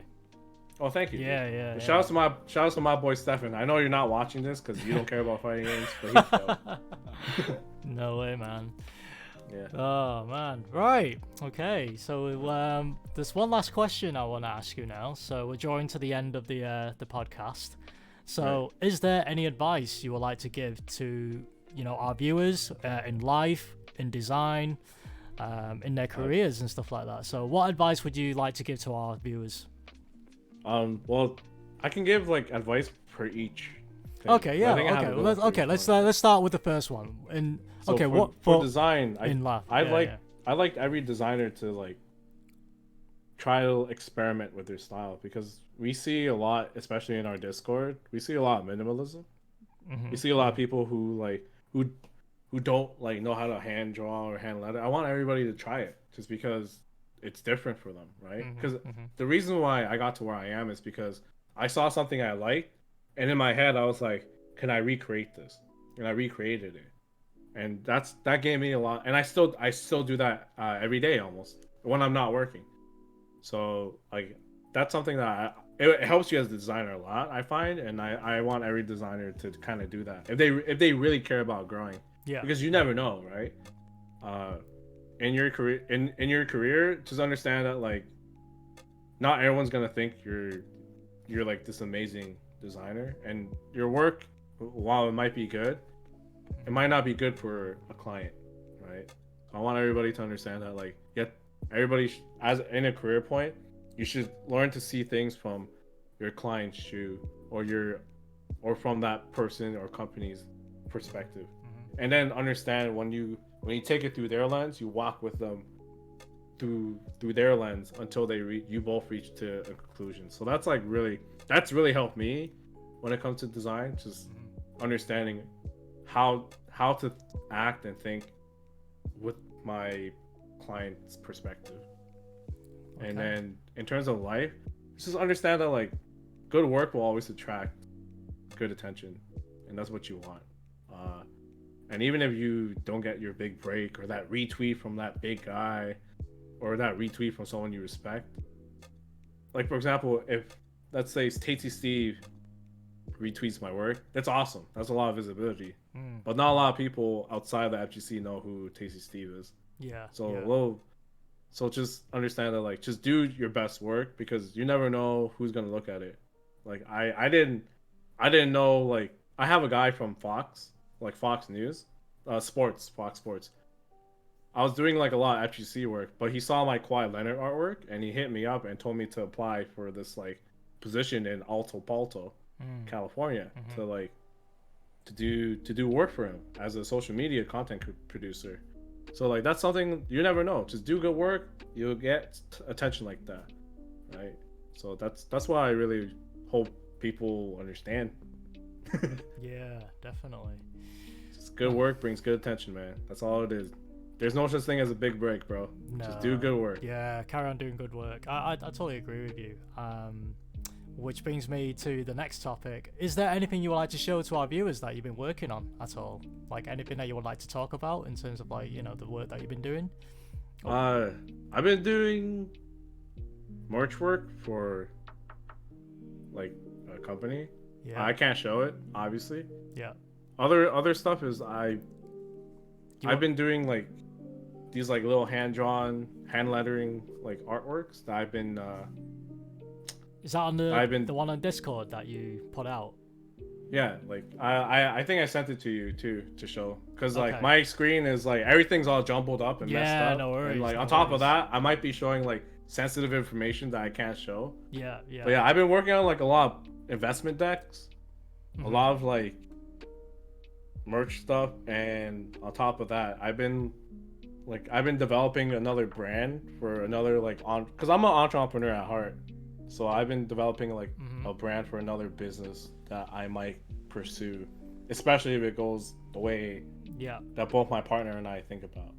And I can't show that because then people will do it. Okay. Cool. Let me see if I can. Let me see if I can get it. Yeah.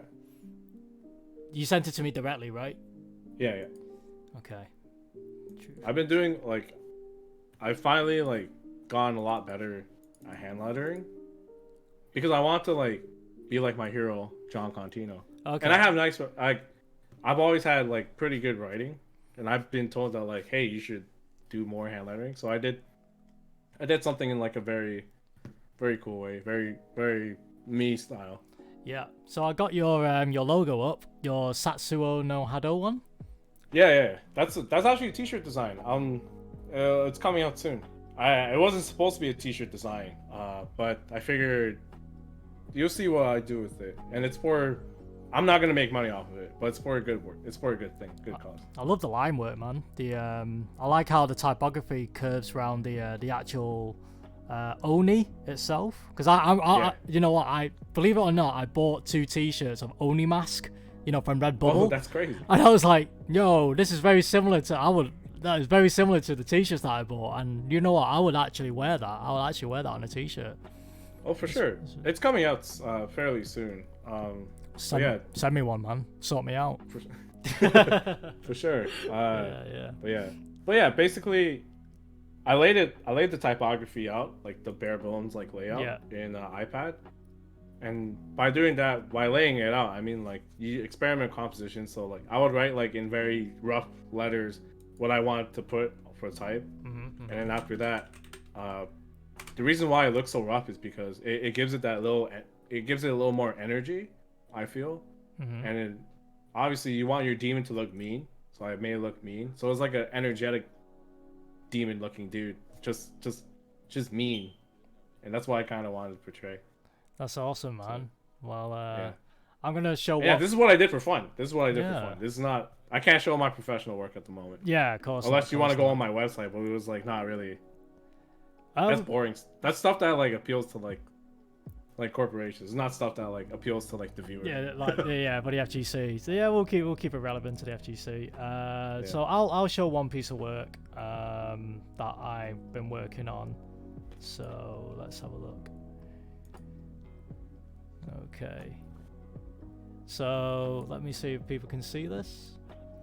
So I've been working on Unleashed again, and this time I used a Devil Jin, and I tried to basically, like the wings are so massive on this character, and it took me a while to blend the background with the wings, and I think I've done an alright job. You can actually still see what's going on in the background with the wings, and I really felt that this was like a good reference to the word unleashed as well, because unleashed, it sounds like you are becoming a beast or something, or you're letting out something evil inside of you or you're going to unleash your strength and stuff like that. So I thought unleashing the devil gene made good reference to this piece of artwork. So if people don't know, there's an event tomorrow, so definitely come check it out.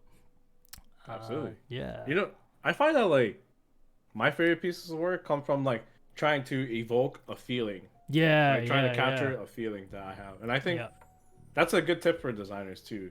It's like, can you capture your emotion and communicate it onto your piece of work? Because it helps you communicate when you help other clients too. Yeah, definitely. I'm just gonna switch screens again. Design chat.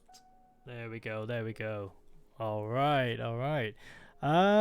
So that leaves us to the last bit of the podcast, or the talk show, is I'm going to leave questions to the viewers. If anyone's got any questions to our guest, Drewface, then feel free to ask away. Or if you've got questions for me, let us know in the chat, and we'll definitely answer your questions. So over to you guys. If you guys got any questions, or you guys want to know more about Drew's creative process, or you want to know more about his life philosophy, ask away.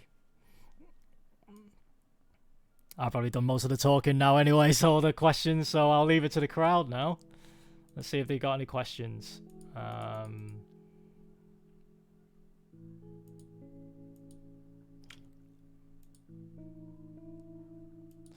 If no questions, I'll ask you one.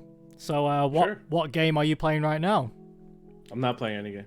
You're not playing any games at the moment? No, I've just been designing. Just been working on my design. Yeah. So like I've been doing like little client briefs for myself just to like grow my skill set. Yeah. And like and it's been really awesome because like it kind of, I don't know, my love for design has like kind of rekindled, and on top of doing it as a need to like survive, like it just makes work way better. Okay, so we have number of questions just come through all of a sudden. Okay, so the first question from SBD Designs is, what is your favorite piece of design work that you have done? Probably Electric Clash. Just Electric because Clash. I felt like so the reason why like I stand out in the FGC is because I create something that wasn't just your like sports logo, e-sporty look, right? I create something that I want to like create this grungy metal feel. Yeah. And that's why I did, and that's my favorite work so far, FGC wise. Cool. Awesome. Professionally, I did like an ad campaign for downtown Toronto for this vape ad, and it was the first time my hand like drawings got approved for an ad. So I'm quite proud of that. I'll probably post it up and send it somewhere. Yeah, I've seen your Electric Clash work is really awesome. Like the way you use the waves on the characters and stuff like that. It's really, really cool. Okay, so by the way, guys, if you don't mind, if you can put next to the questions like who you want to ask the questions to, that would really help as well. So if you want me to answer them as well, I've just presumed these questions are all for Drew, so I'm just going to ask Drew these questions. I'm not going to answer any of them unless they ask me to. So sure. Zen Zombie says, would you take a risk and hire young artists who have made the same mistakes in their portfolio that you once had? Granted, well, I actually go on. Granted that you see the talent potential is there, what would it take to stand out? I actually so I used to be a senior graphic designer at my old company, and there was an opportunity to hire a junior, and I did. I did simply because of two things. One, they showed the attitude to learn, and when I hire people, and when I like to hire people, I like to hire them not because of like on top of like their talent, because every designer is gonna kind of have like a good understanding. I like to hire people because of their attitude, and when they showcase a good attitude, a willingness to like really improve, that's when I'll hire somebody. If they have that. Yeah, these are other attributes I look for when I'm hiring people. Is like you could be earning a distinction on your degree, or you could be like you get a first on your degree, or a distinction, or something like that, or a great certificate. But if you're not great with people, or you're not very good with criticism, or you don't work well in a team, and you got a bad attitude, then you're out the door, really. You know what I mean? You got to work well with people. So sometimes it's not just about your work. Sometimes it's about your attitude and, you know, the person that you are. If you come across as someone that I would like to work with, if I want to work with you, the chances are you might get hired, you know? So it's not all just about your work. But as you said, like Drew just said, it's down to the attitude as well. So, yeah. I hire based on attitude and a bit of skill. If you have potential is really, hey, do you have a good attitude to learn? That's how I look at it. Yeah. So okay, so then I can teach them. It's crazy. Yeah. So we have a question from I can't pronounce his name. Can you tell me how to pronounce it? It's Sophie Key or Sophie K? Sophie Kie? I say Sophie K. Sophie K. I'll say Sophie K then. So, do you think as a designer you are also a collector of certain things? Oh, I mean, look at my background, dude. I collect vinyl figures to fill an emotional void because I'm lonely all the time. Yeah.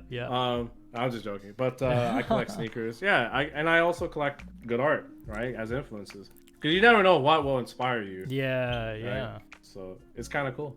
It's kind of dope. I collect playing cards. Those are cool. Yeah, I collect packs of playing cards. You know what I mean? And I've got like a large set of different types of playing cards with like spot UV printed, like gold foil playing cards. Got like anime ones as well, but like, you know, like, because it's just a nice way of flicking through different types of art, I think, you know what I mean? So it's like, instead of having a book, I have a stack of playing cards, and you know, if I want to have a quick game of poker or Big Two, then I'll just grab it and just like, yeah, let's grab a pack of cards and play. Do you know what I mean? And then appreciate the art as well. For sure. I collect a lot of art books for that reason too. Yeah. But luckily, there's a really good place in Toronto when all the stores open up again. It's called B&V. You guys should go if you're ever in Toronto. all the best prices for books, man. Like you can find like art books for like $6-7 for like Capcom art books, stuff like that. And you can't feel bad either, because the way they purchase their book is that all the publishers already got paid. They're just buying people who have overstock. Yeah. So it's really good. Okay, so we have one from the Katarina voice actress herself. Oh, she's cool, man. She does the voice of Sage. I didn't yeah, even know yeah, that the voice. I didn't even know that. That was wild. I know, mate. When I found out, I was like, "What the hell's going on She's here?" my favorite character in Valorant, because like Yeah. you could heal people, you could set up walls. She's cheap. Yeah. So she says, "I lost the part of the talk about tattoos. Did you design any of your own tattoos?" I designed, I believe, 2, but I'm gonna say 1. And the 1 is on my face. It's just a rose. I drew my rose stem and my rose on my face. Obviously, I had to, dude. I had, like, it's my face. But yeah, that's the one I would say I did. Yeah. And technically, I did the kanji on my hands, which is like the Bushido code. Nice. Technically, because like I drew it out, but like it's kanji. Like who cares? It's just language. I didn't draw mine, but like I came up with the concept of my own tattoo. I kind of sketched it out and I just sent it to the artist. Look, I want 2 food dogs, I want a moon, and my family surname engraved into the moon. And that's what I told him. And then he just basically came up with an amazing tattoo at the end of the day. So I wear it very proudly. So I didn't design it as per se, but I drew the concept and he just improved it. He just made it amazing. You know, so yeah, as long as you know what you want, as long as you know what concepts you want to portray in your tattoo, then you can't really go far. You might go far with it, actually. Okay, so next question. When you work with type on personal stuff, do you tend to start more with the style of type you want, or what the phrase itself would be? It generally, if I do start on personal work, the phrase comes first, and then I'll figure out what the type is for the phrase. But then I'll figure it out on top of like the composition and the layout. Well, composition is layout, but yeah, that's what it is. And generally, like for example, like here's a really good example in terms of like thinking about the direction of what type to use. If you make a I love you card, don't make it grungy, because then you look like a serial killer, right? Yeah, exactly. Like you look like a serial killer, dude. Like yeah. So like that's like you kind of want to make it like a little nice curves, like cursive, handwritten stuff like that, or a nice hand brushed, very clean hand brushed work. So yeah, I guess I do start with the phrase first and then the type, because yeah, you want to make sure that what you're writing fits what it looks like. That's it. Yeah, awesome. So how about you? What would you do? What if I was doing a typographic piece? I would start with the phrase. I would think about the phrase first. Yeah, before I think about the type style. I think about what is it that I want it to say. Then basically I build the theme around the phrase. I don't think I can do it the other way around. Do you know what I mean? It's so weird to do. Yeah. So I always think of like, okay, what is it that I want it to say? Like it's like, okay, let's say, like our new slogan, you know, like work for education, not for exposure. Do you know what I mean? Like instantly, I think of education. Do you know what I mean? So I'll probably build the graphic around education, about learning, about self-development. Do you get what I mean? Like if I don't know, like if I started doing something like typographic wise and trying to finding a phrase to fit it, I think that's quite difficult. I think it's easier to find a phrase first and then build around it than do a graphic and then try and find a phrase to fit it. Do you see where I'm coming from? I've had a client. I think they were a band called Dangerous Summer. Oh yeah. They're like, hey, make us a beer-looking phrase. I was like, what the fuck does that What's mean? A beer-looking phrase? What the hell's that? Yeah. So like, instead, you kind of had to decipher it, and I understood it as like, oh, you want to put something on a beer, like you want to put something that you feels like will fit on a beer can. Like that's it. But like, yeah, sometimes that happens. No way. All right, okay, so let's go to the next question. So, we have a Stepanicus. I bet that's Steven. Hey, how you doing, Steven? So he says, have you seen the Guilty Gear Strive UI? What are your thoughts on it from both a design and UX standpoint? man, I understand that they want to change it up, but it doesn't really communicate a lot of information immediately, and it's very hard to follow because in a fighting game you're supposed to follow the action, but if your bar is also moving too much, then you're gonna lose focus on that. And I feel like it doesn't really, one, it doesn't have focus, and two, it doesn't really visually communicate the information that I need to succeed in a fighting game, or that I would want it to communicate to me into a fighting game. I've not played it personally, but I do like the clean looking brand. It's like I like how clean it looks compared to what it was before. Like before it was very rock and roll, lots of chains, lots of like metal on it. That's awesome. Yeah, that's the right direction for a game on a metal. Yeah. But they kind of gone really clean now with their look. Yeah. It's like very very simple, lots of white space.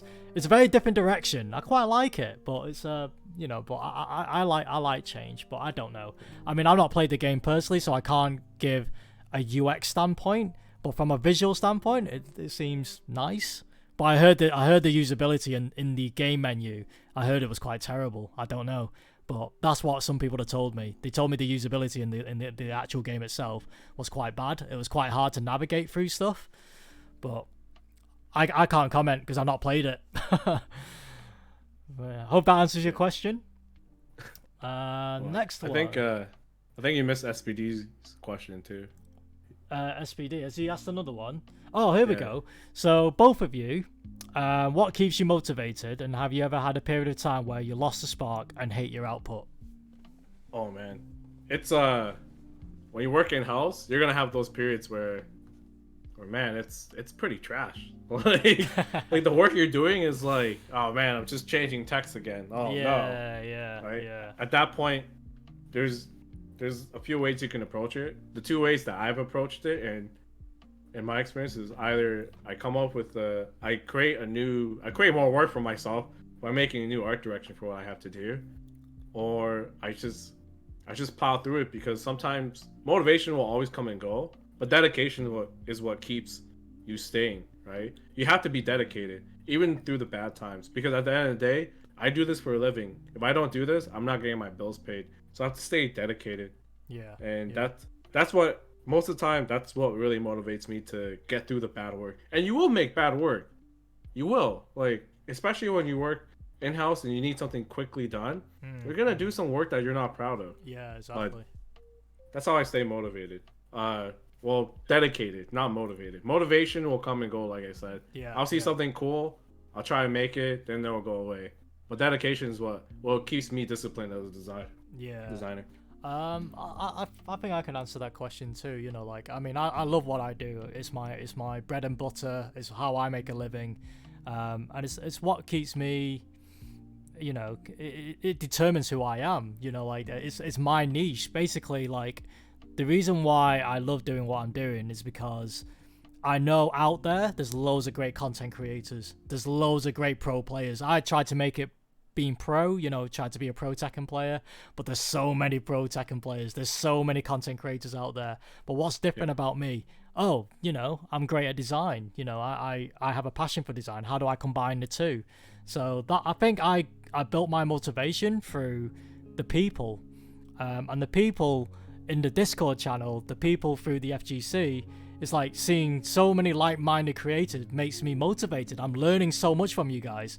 I'm learning so much about you as people as well. It kind of makes me feel like, you know what, there are different ways to design. There's different logics in the way people do things and the way people think. And I'm learning a lot through these podcasts, and which is why I find it so motivating.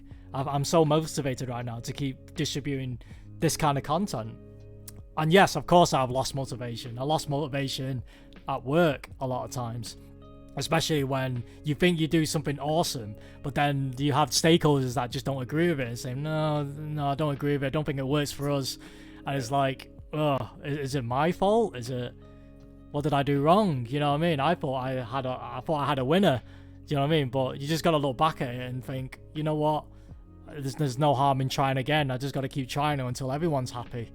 But yeah, there are a lot of times where I felt like I was onto a winner. I'm going to do something amazing, but then it didn't reach the result that I wanted. And then obviously sometimes I feel a bit deflated. But you know, at the end of the day, what I gotta realize is, you know, it could be worse. You know, I could have lost my job or lost the contract, but no, they're still using me. They still want me to work on it. So all it is at the end of the day is just some changes, and I just gotta understand what they want more. So sometimes you just have to plow through it. Yeah, right? exactly. And through time, you become less sensitive to that type of criticism. You're just like, yeah, you know, maybe they don't like it. Just go back to the drawing board. And hopefully people either build that up or like never have to deal with that. But I rather people deal with it. Yeah, like right? Exactly.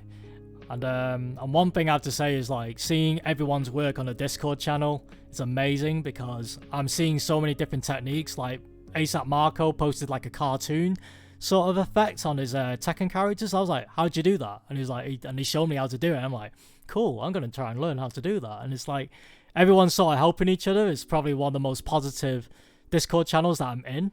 I just love how absolutely it's a great Discord. Yeah, I just love how everyone's so positive. Everyone's so willing to help each other out. Everyone's got different styles.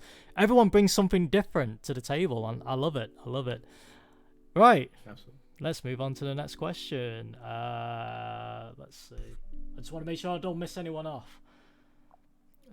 So Zen Zombie says, to both of you, with an emphasis on necessities, during COVID-19, what would you say to people who argue that art is just a luxury and not a necessary? I mean, there's multiple ways to look at that statement. Some people may view it as true. I would say design is necessary, right? If you have right now, there's a lot of misinformation in the world. If maybe that communication was designed and communicated better, and maybe put in a visual way that was appealing, that's art, right? That's also design. So I think it's a necessity, no matter what.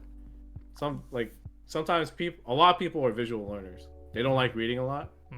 If there was a way to communicate all the things, all the information about COVID in a way where it would create less misinformation, because that's a major problem with the world right now. No one really knows what the laws are for quarantine, what the stay-home laws are. No one understands, because you see people going to parks, and you see people like staying long away from each other. You see people like gathering at public places, but like distance. What's the right info? And I think having a great way to visually communicate that would have eased a lot of those problems, right? So no, I think art and design is necessary. It's essential. Oh yeah, definitely. Like you see it in everything that you see in everyday objects. You know, like the clothes that you wear, the newspapers, the magazines that you read, the packaging, everything is everywhere. You know, so to someone to say art is not necessary or design's not necessary, they don't know what they're talking about. They're just seeing it from a narrow logical lens than a creative lens, if you know what I mean. So like, you know, everything that I'm wearing has design of some form, you know what I mean? Like the logo on my hat, you know, the t-shirt that I'm wearing, my tattoo, you know, all this is design. You know, even my microphone, from the packaging, from the way it's built, you know, that's all part of design. And art is I think it encompasses a lot of different things. You know, everyone's interpretation of art is different, but my interpretation of art is creativity, no matter what it is.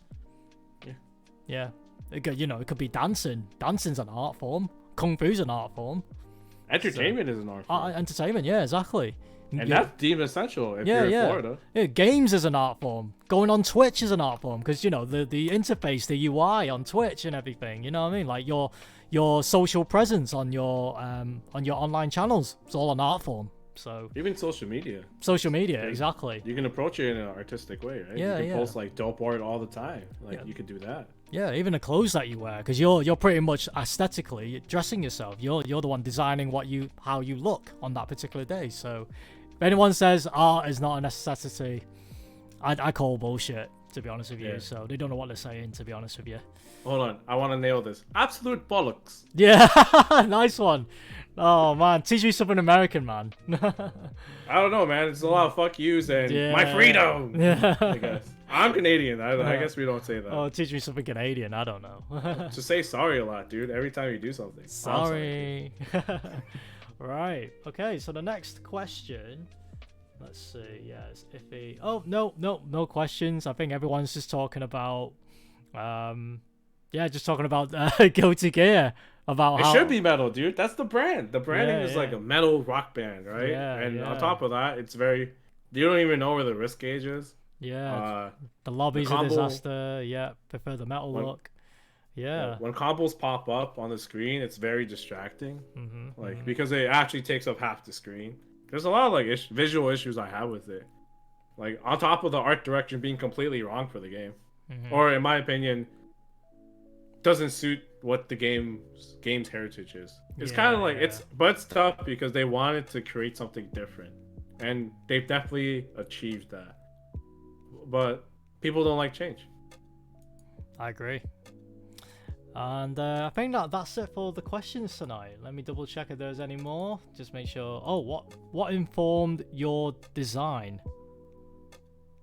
Okay. So what informed your design? It depends what he's designing. So. It really does. Yeah. But what keeps me informed is Google. I do a lot of research before I do anything.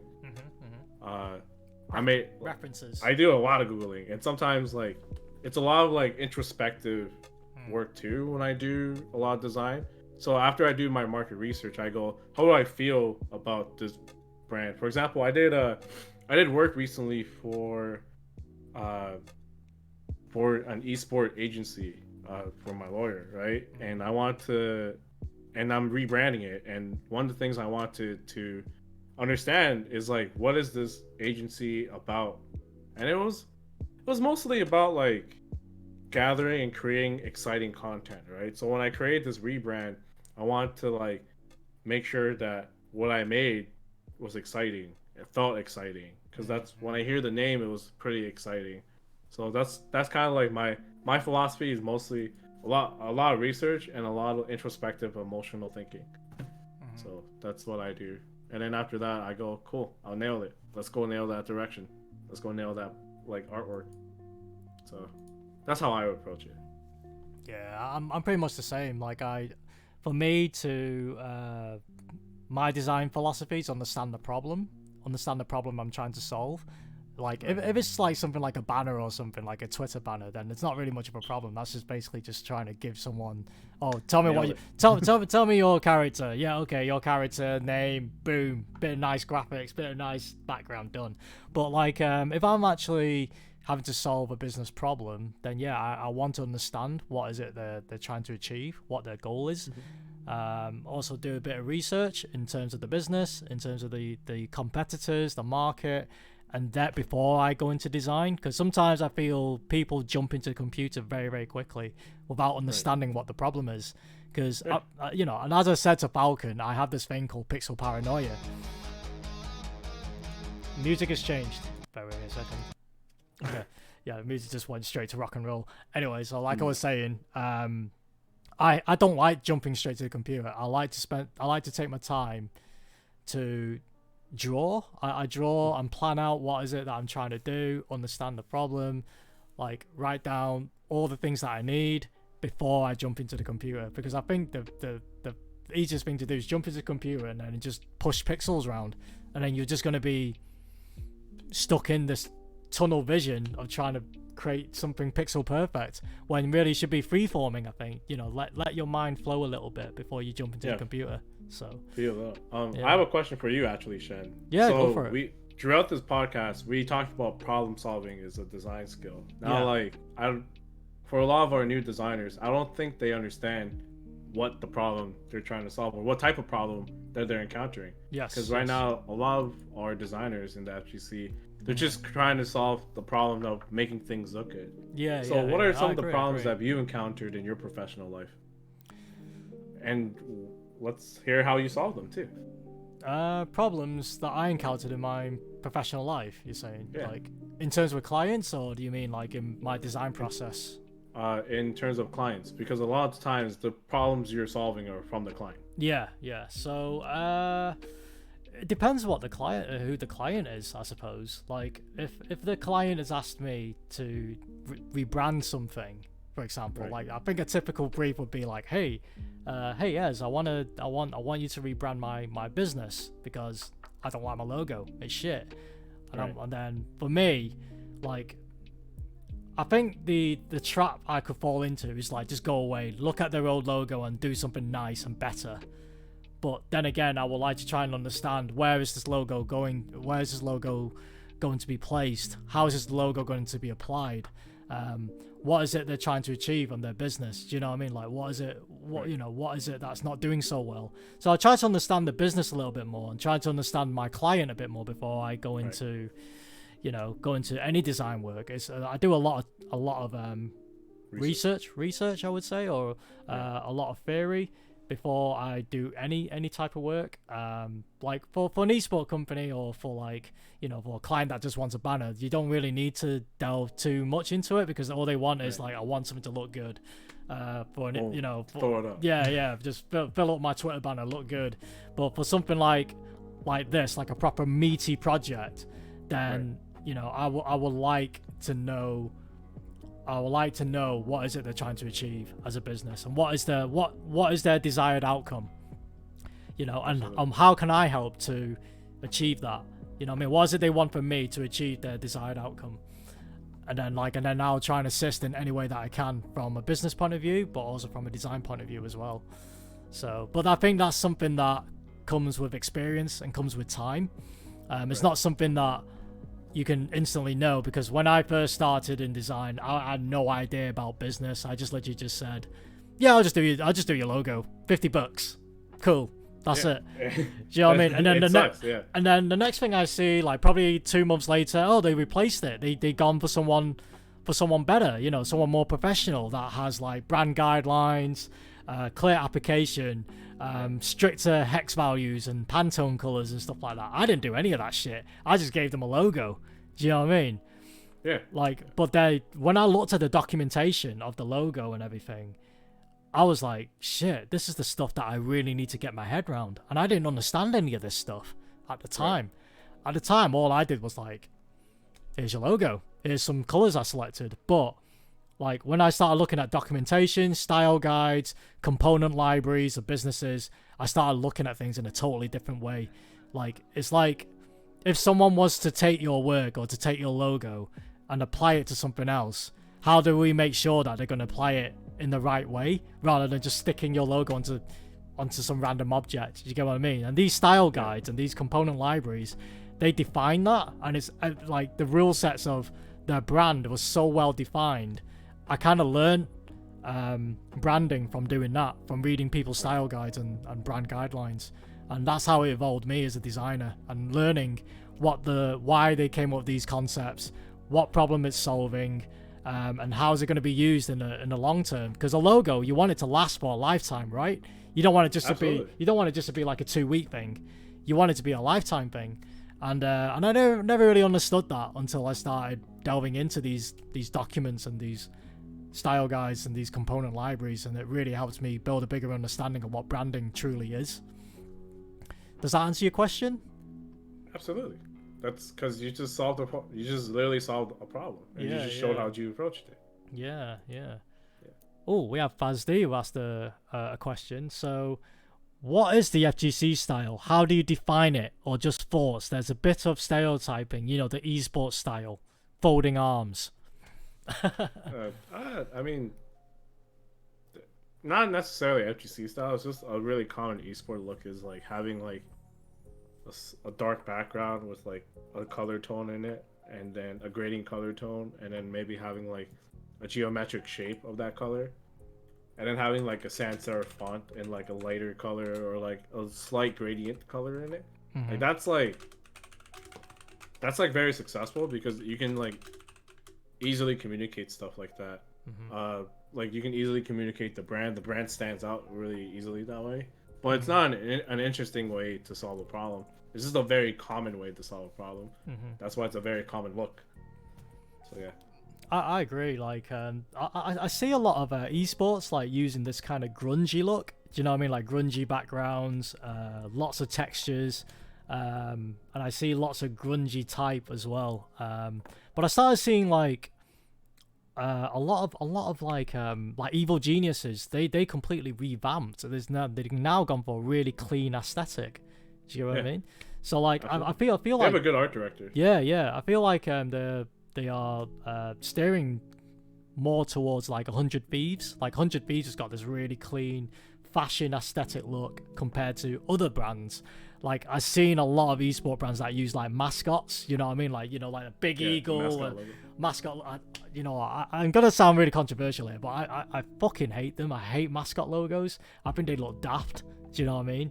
I like clean looking logos because I feel mascot logos get dated really easily. And within like probably 5 years time, you're probably going to look at it and think, this is really dated. It's kind of clip arty, in my opinion, mascot logos.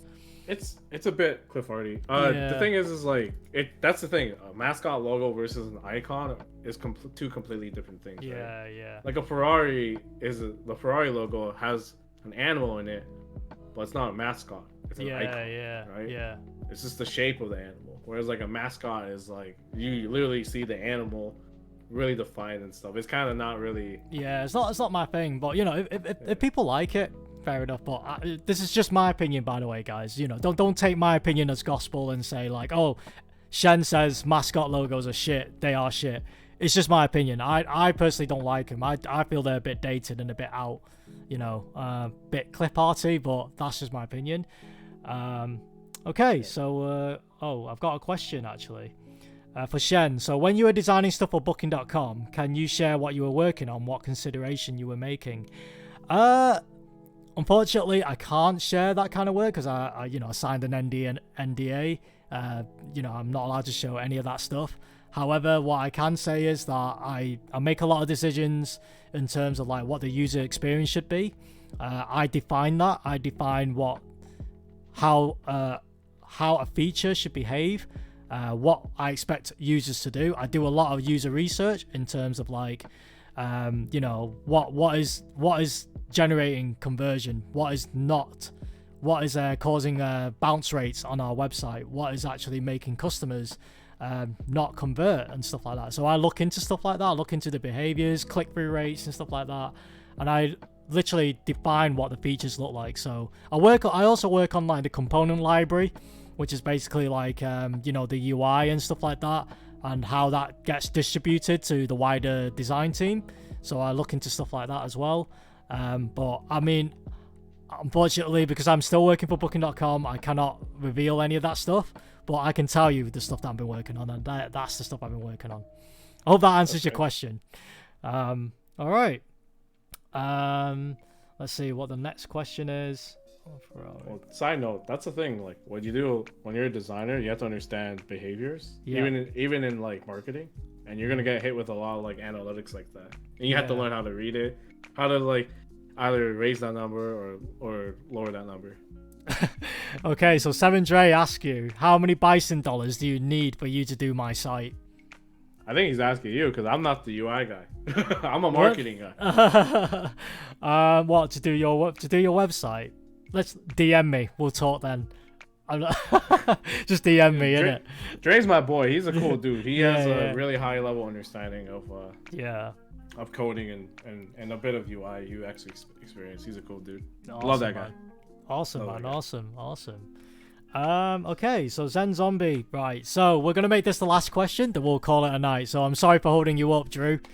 Dude, it's cool. It was like a good 2-hour discussion. Yeah, I love talking awesome. designs. It's fun. It's been awesome. We definitely have to do a roundtable. I would love you to be in it as well. So if you want, dude, I'll just shoot the shit and troll people. That's what like my second job is. Just trolling people and making memes. All right. So Zen Zombie says, to both again, and I'm done. So the juxtaposition of the hyper-aggressive grungy look of esports versus the non-combative physical appearance of most players is a problem to me.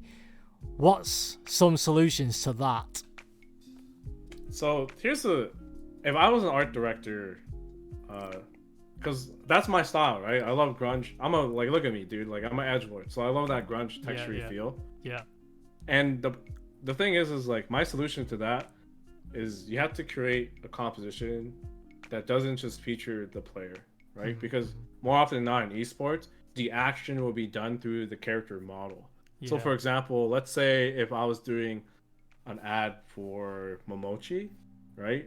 Street Fighter Ken player, or now like Colleen, I would do like maybe Momochi standing in the middle, but because his character is Colleen, I would also include Colleen into the composition. Yeah. And she will define the action.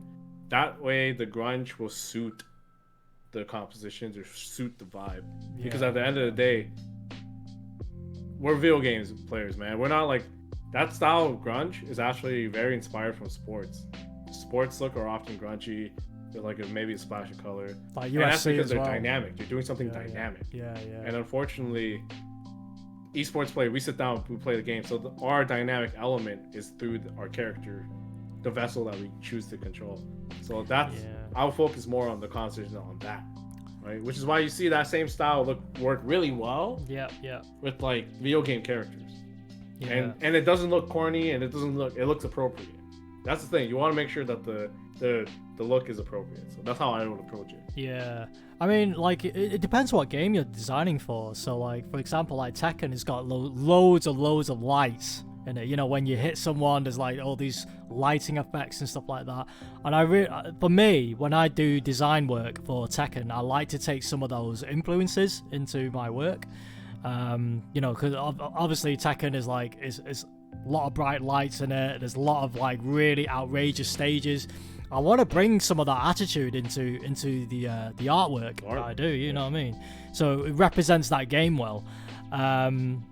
Like for esports and stuff like that, you know, for like esport teams, the folded arms and stuff like that. I guess like, I don't know. It really depends on what the team logo is like, I suppose. I sometimes design my work based on the aesthetic of the logo. So, like, if the logo is quite mascotty or whatever you call it, then, yeah, it's going to have to be a really esportsy look. But, like, if it's kind of like, let's say, UIU, because they're very fashion-orientated, I'm going to do more of a minimal type design because it's very fashion-orientated. The logo's very simple. There isn't like lots going on with it. It's like, so I can be a bit more simplistic with the design on it. But yeah, I don't know. I guess it depends on the game, and I guess it depends on like on the client as well, or the team that you're working for. Oh yeah. Well, I mean that's like another way to apply the grunge style. Yeah. And sometimes it's not appropriate at all. Yeah, definitely. So. Alright, so I need every Tekken graphic to be a visual representation of G-Corp, Helipad, OST. Oh man. Well, Drew, I think that concludes our show for tonight. And honestly, thank you so much for coming on board. I really learned a lot from you today. And it's been really, really enjoyable. I learned so much. And I hope you keep doing what you do. And I'm proud of you, man. I'm proud of you representing the designers out there and really looking out for our designers on the Discord. So yeah, keep doing what you're doing, bro. Thanks, dude.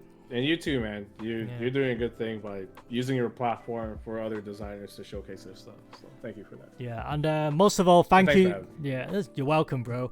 And yes, thank you to all the viewers for tuning in tonight. Really, really love you all. And yeah, keep doing what you're doing. Thank you for all the Discord guys for tuning in as well. Really means a lot that you come support this podcast, because, you know, it's something totally different that I've been doing. You know, normally I just stream Tekken, but this is something new to me. But I'm glad that you guys are really enjoying it. You guys are getting value out of it. And if you guys are learning from Drew and learning from myself as well, then this is what I want it to do. Then it's serving its purpose. So all you guys, thank you very much, and I hope you guys have a good night. And yeah, keep doing what you're doing.